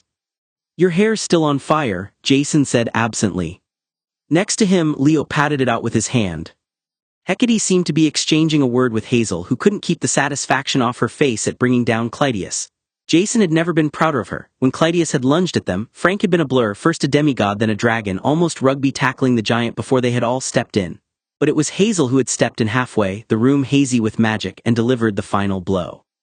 Draken! He jumped as Mars bellowed behind him, shooting past them and the other gods with his sword held aloft. The big three Olympians had seemingly stayed up on the surface. Only Hecate, Mars, and Mercury were fighting down in the temple. He watched Mars charge towards a draken that had somehow survived. It pressed itself up against a wall, rearing back as if to strike. If he didn't know better, Jason would have said it seemed almost defensive. "Stop!" someone shouted, a body darting in front of it. Jason stared. He knew that voice, he knew that face. Mars ground to a halt and Jason saw his weapon slide out his hand a little. The god seemed surprised. Jason was too. "Jackson," he heard Mars say. He blinked. "Percy," Nico was a blur as he shot past him. "Percy," Piper gasped next to him. "Percy," Leo shouted gleefully. "Percy," Hazel shouted louder than he'd ever heard her before. The rest streaking ahead, Jason helped Piper limp as quickly as possible over to their missing friend. Percy was back, and he was just standing there looking at them. "I can't believe it, you and..." Piper seemed to be lost for words as she babbled, running her hand over Percy's head as if she couldn't believe he was truly there. Jason couldn't either. He hadn't expected to miss Percy as much as he did. "Bro," Jason choked, grabbing his shoulders and yanking him into a tight hug, feeling Percy's shoulder blades on his back, sharper than they had been before. They all retreated after a few minutes to give the son of Poseidon some space. Jason's mind rushed at 1,000 miles an hour. When had Percy come out? With the Draken, how had he held off long enough to make it? The more Jason recalled the past events, the more his eyes widened. He had seen a figure fighting in the middle of a horde of monsters, sometimes slashing with a sword and other times just throwing monsters back with his bare hands. At the time, Jason had assumed it was Mars. Maybe Nico. Now he wasn't so sure, but it couldn't have been Percy, not in the state he was in. "Percy," Jason shook his head, not really believing what he was seeing before him. To put it simply, Percy looked like he'd been put through a meat grinder. Though Percy was only an inch or two below Jason's 6'2" height, Jason still got a good view of him. He was topless, though Jason suspected the dark red fabric around his ribs was what used to be his t-shirt, now a bloody bandage. His trousers were rags, claw-like rips reducing them to ribbons, barely reaching his knees. Only Percy's shoes had retained their original structure, though they were as battered as they come. His clothes looked like someone had turned a weed whacker on them before dressing him. And that wasn't even the worst part, Jason thought, grimacing. Percy was covered in blood and gold dust, grime dirt, some golden liquid, all was spattered across his chest and arms. Jason instantly picked out any injuries he could see, itching for a field medic pack. There was a red burn in the shape of a ring around Percy's right forearm. Blood stains across Percy's stomach. His left leg was mottled with bruises, a thick fabric winding around the middle of his shin. There were bruises pummeled black into his skin, ones that Jason knew that they just hurt by existing. A thick cut bisected the side of his mouth. As Jason gave him a once-over, Percy seemed to stagger a bit. He looked shattered, like he hadn't slept in all the time he had been down there. His hair was greasy and matted with blood hanging over his pale face in dirty clumps. Percy clearly hadn't seen the sun in a long time. He looked like a ghost. There were deep purple shadows underneath his eyes that looked swollen as if he'd been punched in both of them, repeatedly. But there was a firm set to his jaw though, and however drained he seemed, Percy's eyes were as alert as ever, as he gripped on some twisted gold thing that resembled a sword. "What is the damn Meonian Draken doing here?" Mars was still talking, lifting his spear at the fearsome Draken, snapping Jason out of his cataloging. Percy stuck his hand out in between them like a back off and shook his head. "She's mine and she's friendly, she won't hurt anyone unless I say so, her name's Maya," he tossed in at the end. Jason felt his eyes go wide. Percy had a freaking Draken and seemed to be friends with it. The Draken Maya, the Meonian Draken, of course it would be called Maya. This was Percy they were talking about, crept closer to Percy, who put his hand on her frilled neck in some kind of reassuring act. The Draken purred. Jason closed his open mouth. Leo whistled. Of course he was impressed. Jason had to admit that he was too. Dude falls into Tartarus with a broken arm without a sword or any help, and he comes out with was that 2 swords Jason could see, a pet Draken, and Jason observed a bit curiously no sign of a broken arm. Had he gone to some kind of Tartarus A&E, Tartarus Adoption Services, Tartarus Blacksmith? Leo was still talking next to him. You tamed a draken, dude, that's metal, Leo said, not taking his eyes off of it. Jason made a mental note to not let Leo get any closer to the draken for all their safety. It wasn't me, Percy cut him off, shaking his head, his voice low as if someone had punched him in the throat. Jason narrowed his eyes at the flash of pain that flitted through Percy's eyes. He was hiding something. Someone else had trained the draken. Who? But Percy didn't say anything more about Maya, instead choosing to ask Jason something he had really wished wouldn't come up so soon. Hey, Percy turned to them, where's Annabeth? There was a beat of silence where Jason could suddenly hear his heartbeat in his ears and feel the cold air of the underground temple settle around them all like it was preserving the scene. Cold adrenaline flooded through his skin. For a beat or two no one spoke. Jason took a calming breath and made eye contact with Percy. If no one was going to, he would. No matter how much he didn't want to. Percy Piper began next to him, her voice small and almost fearful. But she was swiftly interrupted by a presence behind them. Percy, Mercury cried happily, a large smile beaming out from him. Jason watched as Percy slowly wiped at something on his chest, leaving a reddish gap in the grime on his skin. It was something golden, Jason thought, but he couldn't be sure. Gross. Hermes, Percy lifted his chin tiredly but did not smile. Mercury, though Jason guessed he was in his Greek form, now Hermes didn't seem to notice, too busy giving Percy's battered body concerned glances. Your father is up on the surface along with the rest of your camps. I'm sure they're very curious as to find out whether you made it, Hermes said cheerfully. Percy gave a sort of stiff nod. Right, he nodded again, this time slower, before shaking his head as if clearing away cobwebs. They're all up there, right? Yeah, all right, how do we get out? Percy turned and addressed Hazel.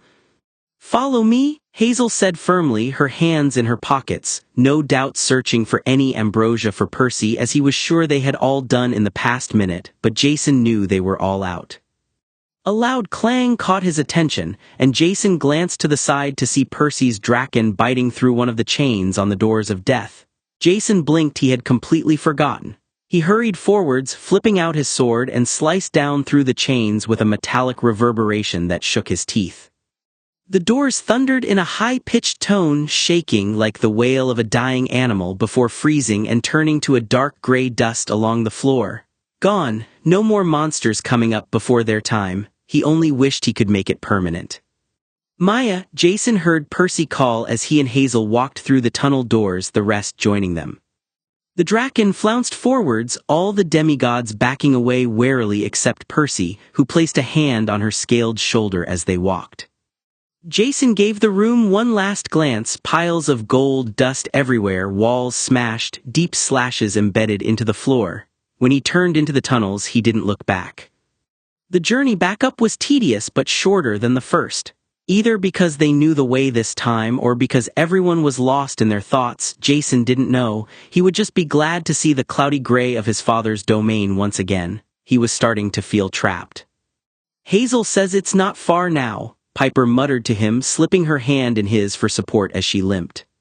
That's good, Jason replied, still thinking deeply. Piper squeezed his hand. Jason, she began, but Jason knew what she was going to say. He didn't think there was a single person among them except Percy who wasn't thinking it. I know, he said. He thinks. I know, Jason told her again quietly, I know. What do we do, she said, though he could tell she wasn't expecting any answer that would help them. What even can we do? Jason had no answers that could help their situation right now. There wasn't anything they could undo, there was only one outcome and they were barreling towards it head first. We have to do something, we can't stall this forever, he muttered. I know, but right now we need to say something, anything. Do we? Jason asked, not even sure if he meant it. None of them wanted to do this, but did it have to be the two of them specifically? Yes, the voice of reason in his head said, sounding suspiciously like Lupa. The time to step up is when no one else wants to do it. We have to tell him, Piper hissed. He can't just walk out expecting to see her and not know that she isn't that she that he. It's just not fair to him, it's not right, she said firmly, eyes glittering. Jason's heart clenched, he agreed with her completely. But he still didn't want to tell him.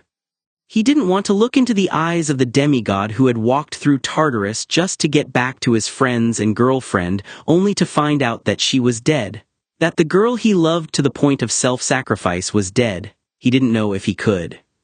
But was it so selfish of him to hold off on telling Percy for as long as he could? Percy had just got back and they had all just brought down a giant. He didn't want to ruin it.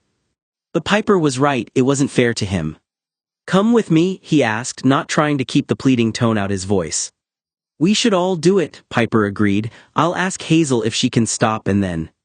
"Pipes," Jason cut her off, sticking his arm out.